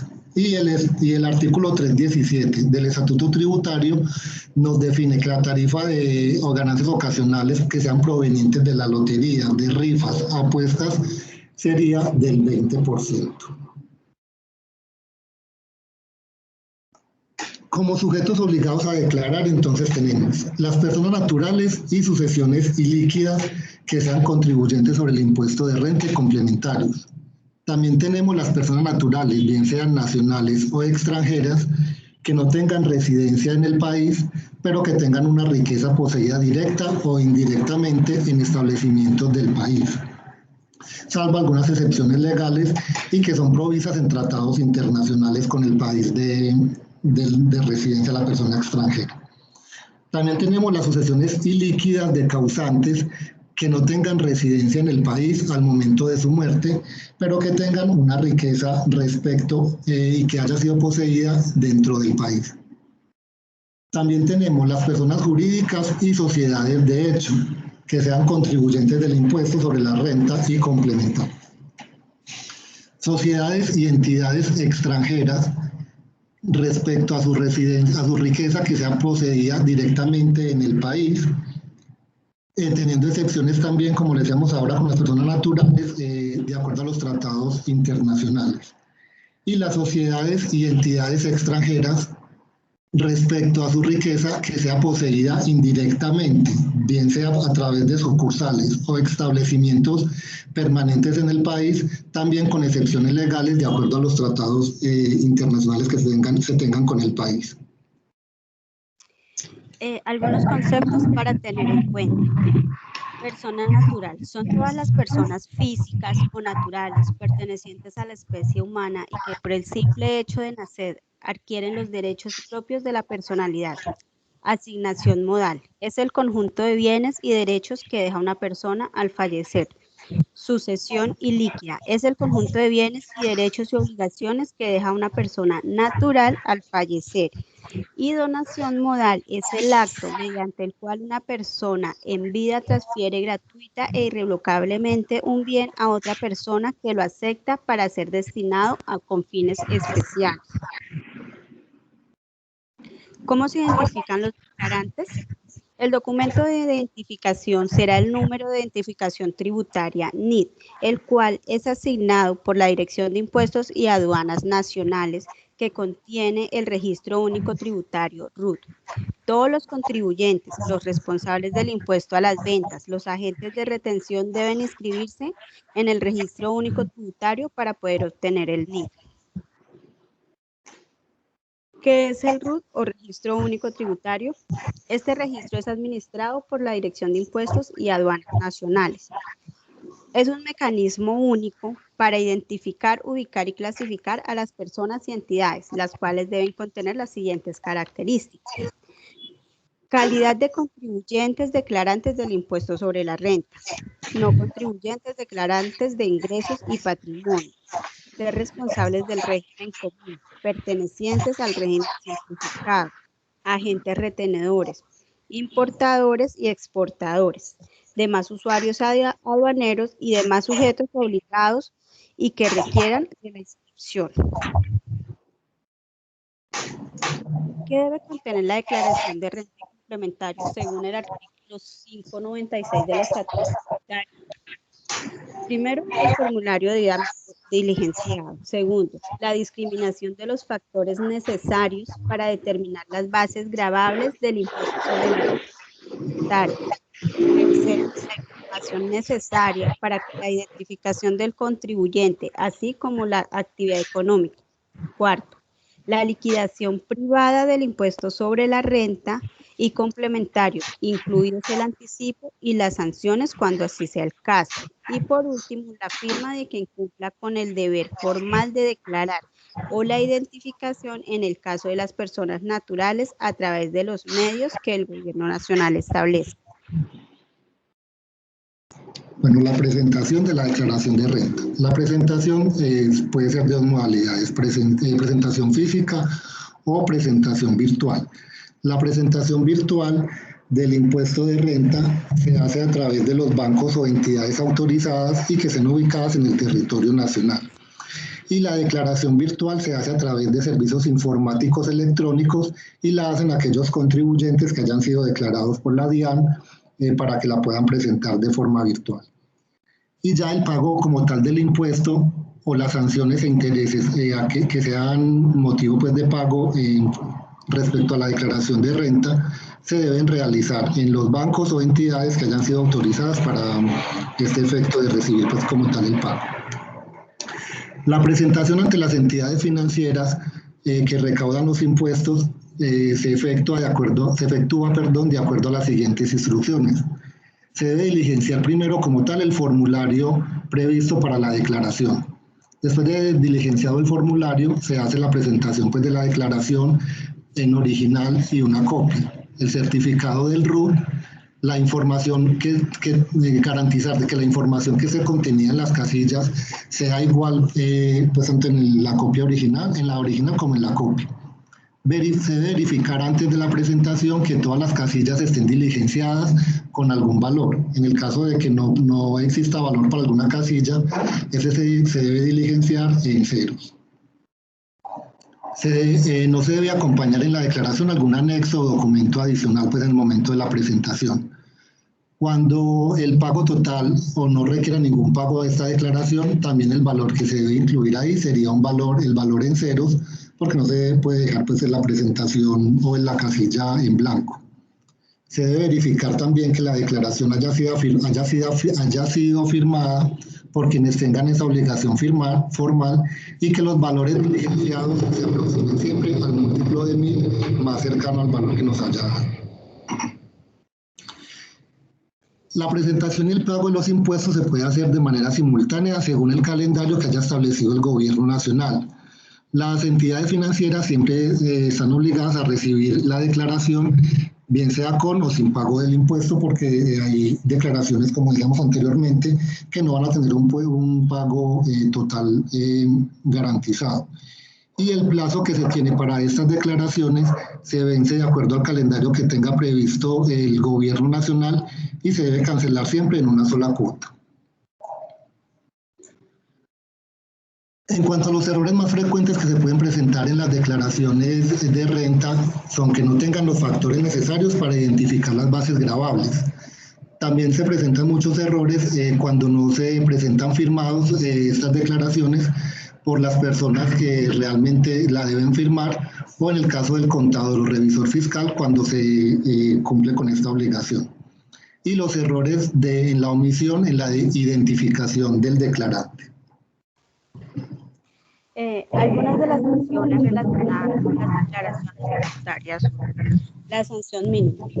Este es el valor de la sanción que se debe liquidar la persona o entidad sometida a ella o a la Dirección Seccional de Impuestos y Aduanas, incluidas las sanciones reducidas. En ningún caso podrá ser inferior a 10 VT, que es la unidad de valor tributaria. Esta se ajusta anualmente en la variación del índice de precios al consumidor. No será aplicable a los intereses de mora. En caso de correcciones de años anteriores, la sanción mínima corresponde a la de la vigencia fiscal en la cual se presentó la declaración inicial. Para la sanción por extemporaneidad, se aplica la vigente al momento de la presentación de la declaración extemporánea. Sanción por extemporaneidad en la presentación de la declaración. Si se presenta con posterioridad al plazo para declarar según el artículo 641 del Estatuto Tributario. Cuando se presenta la declaración después de vencidos los plazos legales para declarar, se debe liquidar y pagar una sanción por cada mes o fracción de mes calendario de retardo equivalente al 5% del valor total del impuesto a cargo, sin exceder el 100% del valor de dicho impuesto.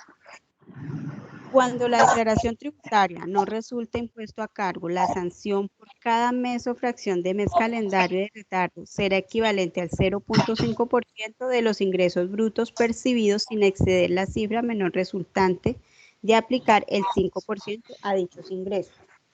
En caso de que no hayan ingresos en el periodo, la sanción por cada mes o fracción de mes será del 1% del patrimonio líquido del año inmediatamente, sin exceder la cifra menor resultante de aplicar el 10% al mismo o el doble del saldo a favor si así lo hubiera. Si se presentan con posterioridad al apalancamiento, según el artículo 642 y 868 del Estatuto Tributario, el contribuyente declarante que presente la declaración con posterioridad al emplazamiento deberá liquidar y pagar una sanción por extemporaneidad por cada mes o fracción de mes calendario de retardo, equivalente al 10% del total del impuesto a cargo o retención objeto de la declaración tributaria y sin exceder el 200% de este impuesto según sea el caso. Cuando en la declaración tributaria no resulta impuesto a cargo, la sanción por cada mes o fracción de mes calendario de retardo será equivalente al 1% de los ingresos brutos percibidos, sin exceder la cifra menor resultante de aplicar el 10% a dichos ingresos o de 4 veces el valor del saldo a favor si así lo hubiere. En caso de que no haya ingresos en el periodo, la sanción por cada mes o fracción de mes será del 2% del patrimonio líquido del año inmediatamente anterior, sin exceder la cifra menor resultante de aplicar el 20% al mismo, o de 4 veces el valor del saldo a favor, si así lo hubiere. Sanción por no declarar. Esta está prevista en el artículo 643 del Estatuto Tributario. En este caso de que la omisión se refiera a la declaración del impuesto sobre la renta y complementarios, será del 20% del valor de las consignaciones bancarias o ingresos brutos de quien persiste en su incumplimiento. Si dentro del término para interponer el recurso contra la resolución que impone la sanción por no declarar, el contribuyente o agente retenedor no presenta la declaración, la sanción por no declarar el valor de esta sanción se reducirá al 10%.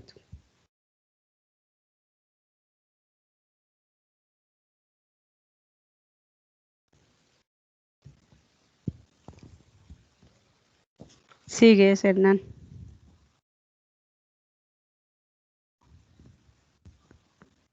Hernán, qué pena, yo te apagué el micrófono porque había mucha interferencia, pero ¿lo puedes volver a prender, porfa?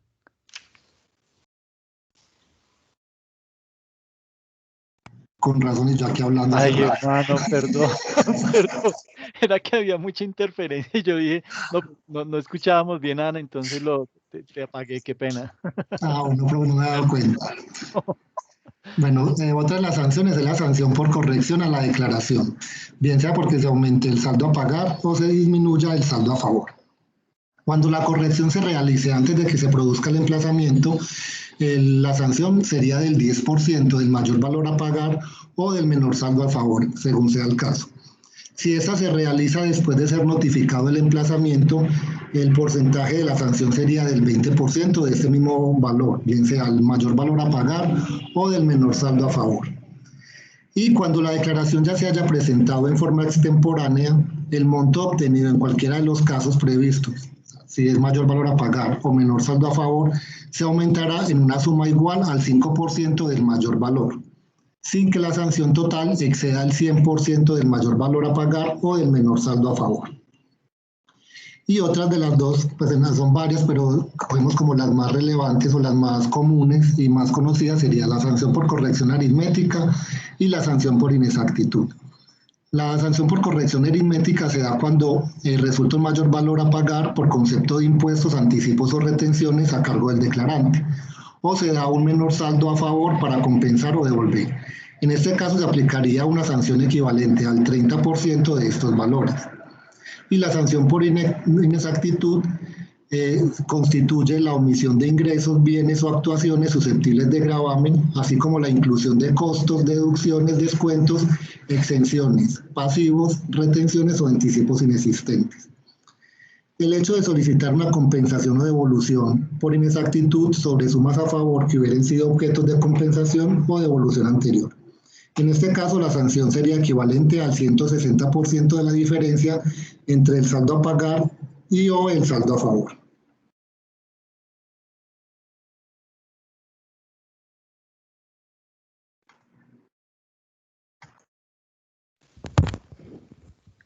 Cuando hay correcciones de la declaración del impuesto de renta y complementario,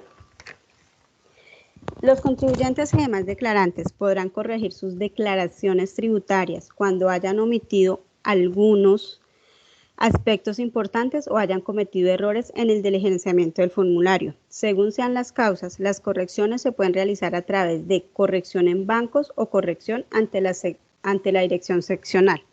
¿Cuándo se hace la corrección en bancos?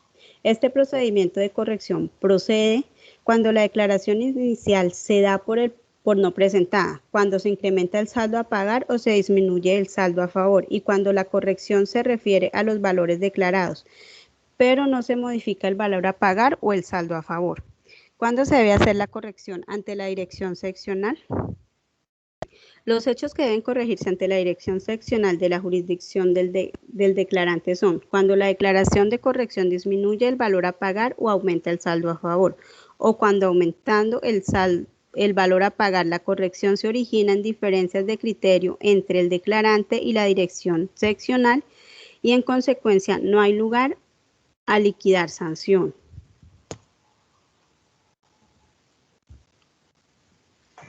Bueno, y por último tenemos los certificados que debe expedir el agente retenedor del impuesto sobre la renta y complementario. Los agentes retenedores del impuesto sobre renta y complementario deben expedir los siguientes certificados.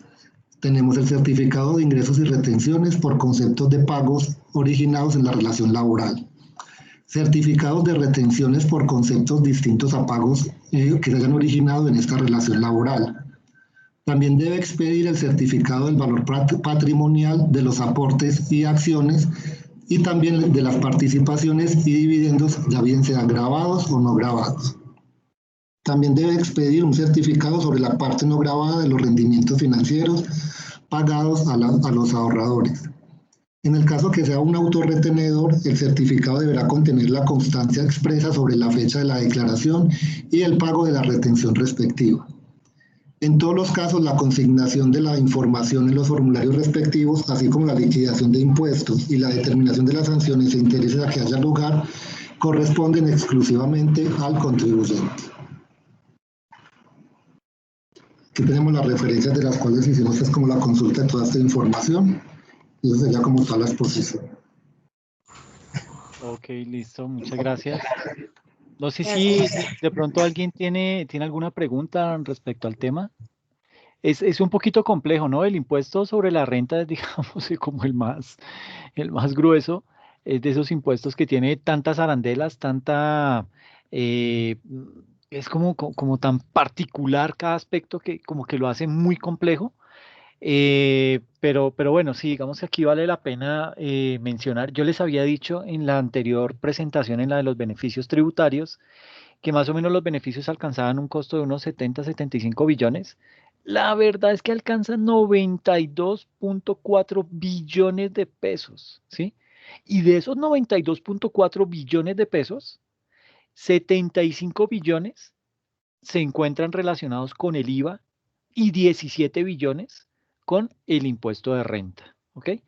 Eso como para dar un poquito de claridad porque sí, me descaché con la cifra, una cifra muy vieja de 70 y pico de millones, estamos al orden de los 92, 93 billones de pesos y pues siempre es exagerado. Eh, y sí, digamos que en tema de beneficios tributarios, pues lo que deja de percibir el gobierno nacional es muchísimo, ¿sí? Y básicamente yo creo que ese tema de los beneficios tributarios va muy atado al tema de lo complejo también que es nuestro sistema, nuestro estatuto tributario. Es un estatuto tributario que tiene, qué sé yo, como 1100 artículos, ¿sí? Y eso pues obviamente da un margen pues, muy amplio para hacer interpretación. Entonces ahí es en donde uno encuentra el campo perfecto, ese terreno abonado para la ilusión, ¿ok? Eso como para hacer mención frente a esos temitas, porque había dado una cifra muy desactualizada. Entonces, para que lo tengan presente, el orden de esos beneficios asciende a 93 billones de pesos. ¿Listo? Bueno, ¿hay alguien más para exposición? No, creo que eran solamente 3 grupos, ¿cierto? El Profe, resto, dime. Ah, Yani, yo ¿cómo vas? bien, pero un poquito enfermita, pero bien. Ay, sagrado rostro. Ven, y no ibas a mandar el video al fin. Pero al fin no lo enviamos y pues voy a exponer Ah, bueno, listo. pues bueno, voy a exponer. Dale. Pues, profe, gracias por el tema que me dejó, el tema que nadie, ningún contador conoce. Uy, ¿Cuál no. es? Uy, los impuestos diferidos. Uy, no, Ah, profe. Uy, no. No. Mejor dicho, me sacó canas. sí, entiendo. Espérame, ya comparto Es aquí bien la. complejo. Uy, Dale. sí. Profe, entonces yo voy a hacer la exposición y yo también voy a compartir un videito de mi amigo, de mi compañero Miguel, pues que él no puede estar por la distancia donde él está porque él trabaja como en un pozo y allá no hay señal. Entonces yo de un ejemplo que él envió, ¿listo? Ok, perfecto. Listo, no hay problema. Muchas gracias.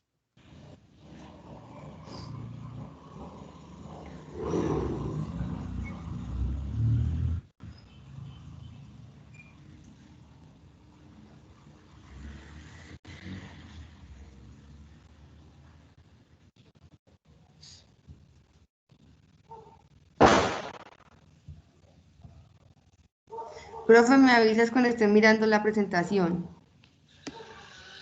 Ya la estamos viendo. Ya, listo.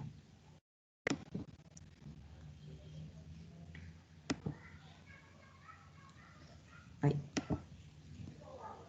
Bueno, entonces a mí me tocó el tema de los impuestos diferidos, lo vamos a presentar pues Miguel y Ani Fernanda. Entonces, primero, ¿qué es la planeación tributaria y el impuesto diferido? Entonces vamos a mirar qué es. Bueno, la planeación tributaria es una herramienta fundamental para cualquier persona natural o jurídica, en especial para los contribuyentes del impuesto sobre la renta. El impuesto diferido es un impuesto que nace de la diferencia existente entre el valor contable y fiscal de los activos y pasivos. Qué pena. Lo que quiere decir que es un impuesto que se calcula en un periodo determinado, pero dependiendo de su naturaleza puede ser pagado o descontado en un futuro. Por esta razón se le conoce como diferido, porque realmente el contribuyente lo deberá pagar de manera diferida y no al momento de su cálculo. ¿Por qué se da el impuesto diferido? Entonces, se da porque algunos resultados contables y fiscales aparecen en diferentes periodos en algunas partidas. Por ejemplo, algunos activos se valorizarán, lo que se traduciría en una ganancia, y tal efecto se debe reconocer dentro de la contabilidad. Pero para efectos tributarios, ese incremento o ganancia solo se debe reconocer cuando se vende el activo y efectivamente se da la utilidad. Con base en lo anterior, en los estados financieros siempre se verá reflejado el impuesto que se debe pagar por la presunta ganancia que se obtiene con la valorización. El impuesto se debe contabilizar como un impuesto diferido. Al momento en el que se venda el activo, se evidenciará el impuesto a pagar en la declaración de renta. De esta manera, el pasivo de impuesto diferido que tenía por pagar se convierte en un impuesto ya cancelado. ¿Quién debe calcular el impuesto diferido y en qué impuesto se da? Entonces, en general, todas las personas obligadas a llevar contabilidad, cualquiera que sea el tipo de contabilidad que lleven, deben calcular y contabilizar el impuesto diferido como lo dice la norma. ¿Qué se da? Acá donde pregunta, ¿y en qué impuesto se da? Entonces, se da en el impuesto de renta, ya que es en las utilidades del contribuyente donde nace el impuesto diferido. Métodos para determinar los impuestos diferidos. Solamente existen dos métodos. El método del balance, que este método usa el balance para calcular las diferencias que existen entre el valor contable y tributario de los activos y de los pasivos que presentan en un estado financiero. Y el método del resultado. Al contrario, el método anterior se basa en el estado de resultado. Los impuestos diferidos resultan o nacen de la diferencia que existe entre el gasto por impuesto a la renta y el impuesto renta por pagar, el cual es calculado sobre la renta líquida. Acá en un momentico que aquí me salté una cosita que quería comentarles de quién debe calcular el impuesto diferido y en qué impuesto se da. También es importante aclarar que las personas que no están obligadas a llevar contabilidad no pueden calcular el impuesto diferido. Al no llevar la contabilidad, no habrá una diferencia entre lo fiscal y lo contable. Eso es importante también tenerlo en cuenta. Impuesto diferido activo o pasivo. Entonces acá, activo por impuesto diferido. Este impuesto diferido se da cuando el valor a pagar en la declaración de renta es mayor al que se calcula en los estados financieros, aunque los años siguientes podrán ir recuperando el valor pagado de más y por ende se reconoce como un activo diferido. El pasivo por impuesto diferido. En el caso contrario a lo anterior, se considera un pasivo cuando se paga por impuesto un valor al calculado en la contabilidad. De esta manera, la empresa debe ir pagando el impuesto que se dejó de pagar inicialmente, considerándose así un pasivo diferido. Al tratarse de una diferencia entre el valor contable y fiscal, el resultado puede ser débito o crédito, y asimismo se deberá clasificar como activo o pasivo. ¿Cómo calcular el impuesto diferido? Entonces, ¿cómo calcular el impuesto diferido? Es importante primero aclarar que para poder calcular el impuesto diferido es indispensable contar con personal idóneo que maneje el tema de los marcos técnicos contables actuales y de igual manera que maneje correctamente la legislación tributaria para poder realizar el cálculo de forma precisa. Entonces acá yo tengo 3 pasitos que dice, primero se calcula el gasto por impuesto sobre la renta, se toma, se toma la utilidad contable para sumarle los costos y gastos no deducibles y restarle los ingresos no gravados. Diferencias permanentes. El resultado obtenido se multiplica por la tarifa nominal del impuesto sobre la renta. Segundo, se calcula el impuesto diferido, se toma la diferencia temporal y se multiplica por la tarifa nominal del impuesto sobre la renta. Se debe tener en cuenta que las diferencias temporales por ingresos generan impuesto diferido por pagar o crédito, mientras las relacionadas con costos y gastos originan impuesto diferido débito. Tercero, se calcula el impuesto por pagar, se toma la renta líquida gravable y se multiplica por la tarifa nominal del impuesto sobre la renta. En este caso es importante que tengamos en cuenta que son las diferencias temporarias. Entonces son causadas por transacciones que afectan en periodos distintos los resultados contables y los resultados tributarios. ¿Qué quiere decir? Que son aquellas diferencias que por la aplicación de los impuestos futuros darán menores cantidades a pagar y mayores cantidades a devolver, a medida que los activos se recuperen y los pasivos se vayan liquidando. Aquí tenemos un ejemplo. Entonces, este es un ejemplo. Aquí tenemos como ya todo el estado de resultados y la declaración. Tenemos unos valores. Vamos a mirar entonces concepto. Bueno, el estado de resultados, declaración de renta. Los ingresos grabados en el estado de resultados son 100.000, en la declaración de renta son 100.000. Ingresos no grabados menos diferencia definitiva son 30.000 y en la declaración de renta son ceros. Costo de venta... Costo de venta 70.000 y declaración de renta 70.000. Gastos deducibles 15.000, declaración de renta 15.000. Gasto menos diferencia temporal débito 5.000, declaración de renta 0. Utilidad contable, renta líquida gravable, estado de resultados 40.000 y declaración de renta 15.000. Aplicando pues, los tres cálculos anteriormente que leía, indicamos, vamos a obtener lo siguiente, vamos a decir los siguientes resultados. Entonces, bueno, tenemos la utilidad contable que son 40.000. Luego tenemos los ingresos no grabados menos la diferencia definitiva, que son 30.000. Esto nos da una utilidad contable ajustada, que serían 10.000. Luego tenemos una tarifa nominal del impuesto sobre la renta, que es 33%. Pero entonces a 10.000 le sacamos el 33%, a los 10.000 que nos dio la utilidad contable le sacamos el 33%, y esto nos da un gasto por impuesto sobre la renta de 3.300. Luego tenemos unos gastos deducibles menos las diferencias temporal, que ya lo sacamos del cuadro de arriba, que son 5.000. La tarifa nominal del impuesto sobre la renta son el 33%. Y el impuesto diferido, pues entonces a los 5.000 le sacamos el 33% y nos da 1.650. Luego tenemos la renta líquida gravable, que es la última que nos faltaría, que serían 15.000. La tarifa nominal del impuesto sobre la renta, que es el 33%, a esos 15.000 le sacamos el 33% y nos daría 4.950. ¿Qué quiere decir esto? Entonces, ya teniendo este ejercicio y estos resultados, podemos deducir que en la contabilización de los valores obtenidos se registran los 3.300, el gasto por impuesto sobre la renta y va al débito, los 1.650 al activo por impuesto diferido, y finalmente como partida, y al débito y finalmente como partida doble. Los 4.950 al pasivo por impuesto corriente por pagar irían al crédito. Aquí mi compañerito, antes de terminar, mi compañerito, espérame, yo termino, mi compañerito, ahí están viendo, ¿cierto? Sí, sí, así es. Espérame, a ver. Me dice si escuchan, profe. ¿Ahí están escuchando, profe? No, todavía no. Ay, es No, que, profe, ¿tú te acuerdas que una compañerita había dicho que no le oprimía en algún lado para poderle dar la voz? ¿Sí lo recuerdas? sí, cuando toca que dejes de compartir y cuando le vuelvas a dar compartir, hay una opción que dice compartir audio del equipo, ahí lo activas. A ver, entonces me voy a ir aquí otra vez. ¿Dejo de compartir? Sí. Entonces...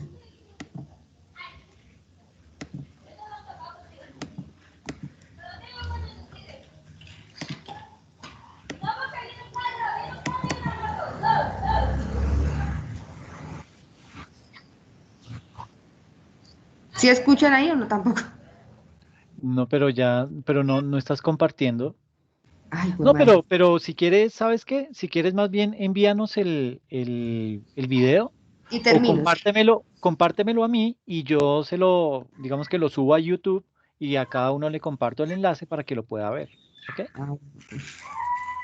Igual, compañera, recuerda, de pronto para compartir, si no lo sabías, cuando uno le va a compartir un video, tiene que también compartir con audio, porque a veces tú estás compartiendo, Es que es pero eso, pero solamente no le pantalla. encuentro dónde es compartir con audio.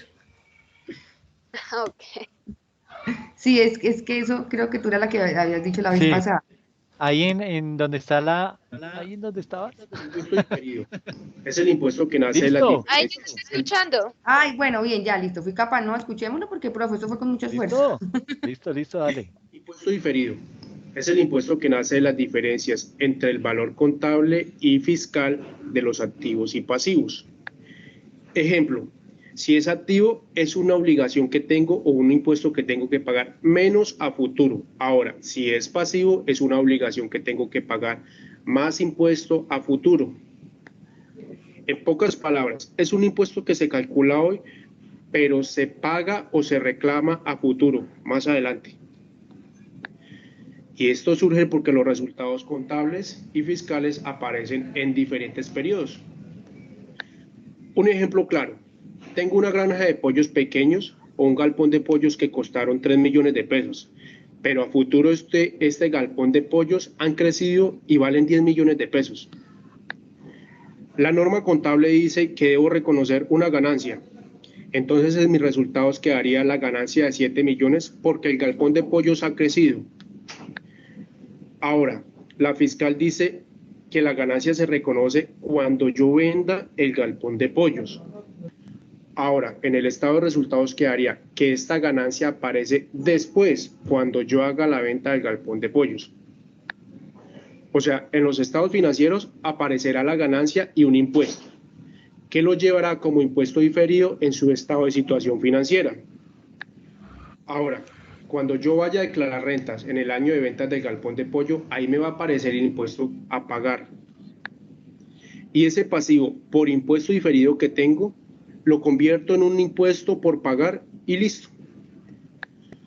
Ahora, ¿cómo sé yo si el impuesto diferido es activo o es pasivo? Fácil.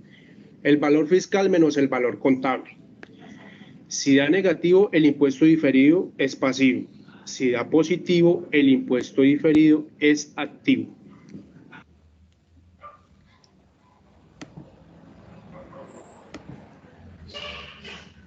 Oh, sí, este tema de impuesto diferido Espera, tiene profe, que no he terminado. muchas arandelas. Ah, listo, No, dale. no he terminado, no. Ok, ¿Ahí están viendo mi pantalla? sí. Bueno, entonces ahora después de eso, profe, si no me corte, por favor. Entonces, para concluir, concluimos que el impuesto diferido me ayuda a determinar la situación impositiva de una empresa y este asunto por los contadores no es muy dominado, demasiado porque me di cuenta porque pregunté mucho y de verdad que nadie sabía. Se recomienda a los contables profundizar este tema y a los no contables entender la importancia y su relación de esto con la caja. Gracias. Ahora sí. No, qué bien, muchas gracias. Sí, el tema del impuesto, o sea, es tan complejo que nosotros, digamos, en esta reestructuración del plan de estudio de la carrera, contemplamos ese impuesto diferido como una materia específica, como una contabilidad especial dentro del plan de estudio para poderlo trabajar durante todo un trimestre y poder enfatizar en ese aspecto. Es muy bueno, digamos que tiene su grado de dificultad, pero lo que dice Ani es totalmente cierto. Muchos no dominamos ese tema. Entonces, pues vale la pena seguirlo trabajando. Yo les voy a compartir material al respecto como para que lo podamos ir estudiando, ¿ok?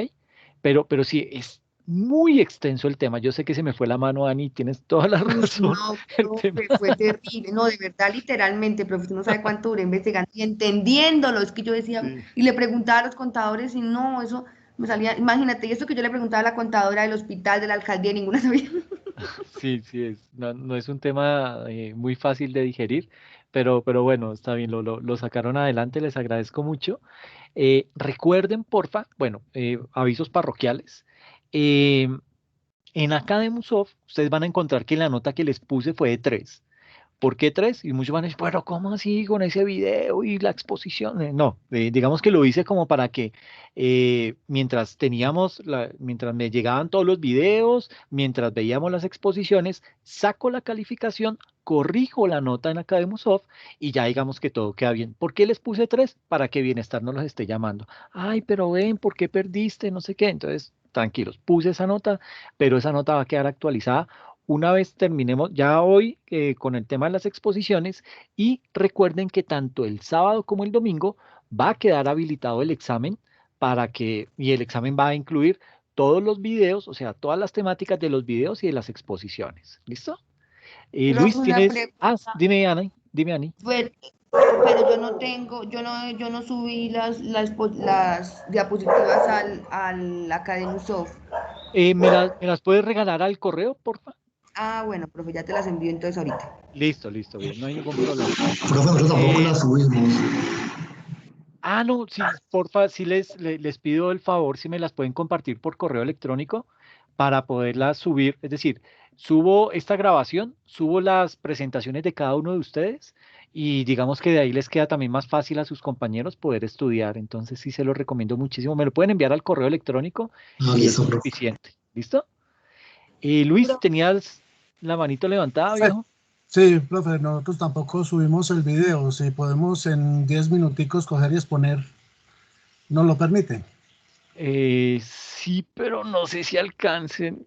Dale, dale de una y miramos. Le damos rapidito.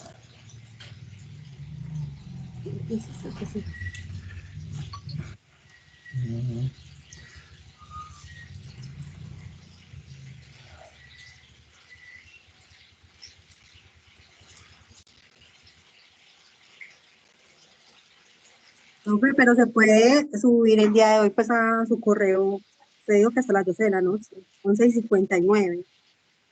Sí, sí, Profe, ¿me sí. están viendo ya en pantalla? No, Luis. Ah, miércoles. Pero, Angeli, ¿a qué haces referencia, perdona?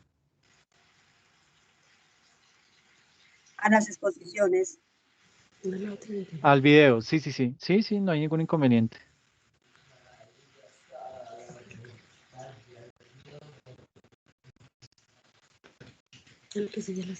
¿Ya la Listo, están sí, viendo, profe? Sí. Oh, listo. Profe, el tema de nosotros tratamos, ya lo había tratado usted en clase, es la tasa efectiva de tributación versus la tasa nominal de impuestos de renta.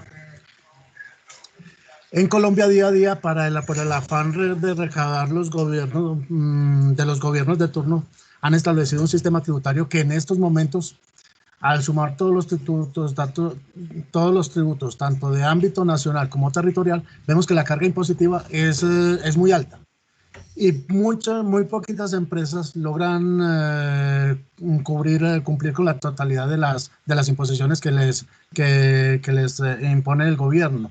Más que todo es porque las dificultades financieras para crear empresa, pues usted mientras se pone a crear empresa, usted coge y la carga impositiva es demasiado alta y se le comen todas las ganancias.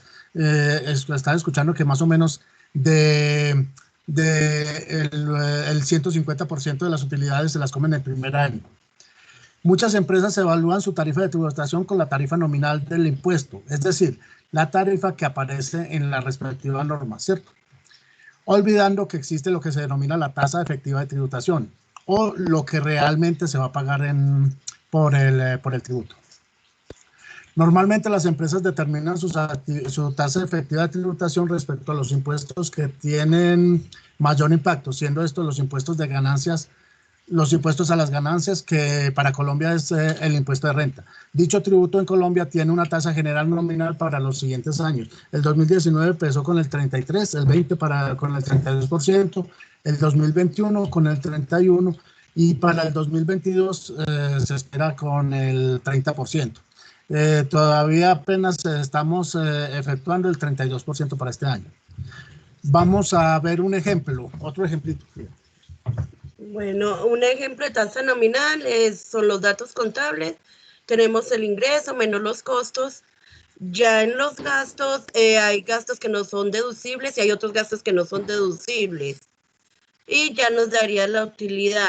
Contablemente nos daría pues, el 33% sobre 100,000 pesos. Pero ya haciendo la fiscalización, como hay gastos que no nos los deja descontar, como son los gastos sin soporte, sanciones, depreciaciones, gastos que no tengan que ver con la entidad, entonces el impuesto realmente nos va a incrementar. Entonces no va a ser de un 33%, sino en este ejemplo de un 66%. Como también en algunas empresas que trabajan por rentas de capital, ahí ya se manejarían los intereses, que son ingresos, que hay una parte que es grabada y otra que es exenta. Por ejemplo, para este año, la base quedó en el 44.23% no grabada y la otra es grabada, con la cual vamos a liquidar el impuesto, dando que nos daría una tasa nominal más bajita, pero son muy pocas las empresas que aplican para esto.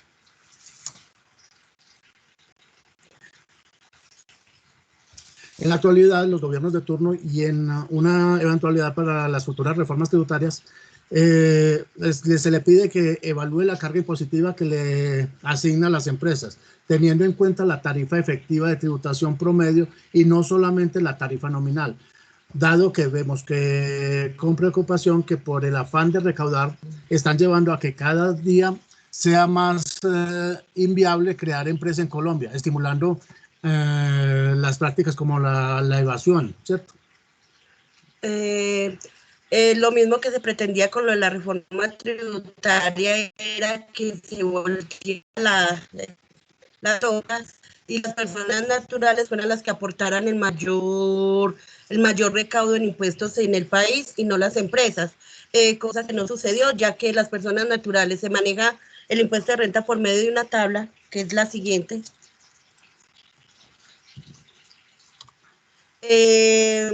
Para ellos empezar a pagar impuestos tienen que tener utilidades por más de 38 millones, mientras que las jurídicas desde un peso de utilidad que tengan deben pagar impuestos.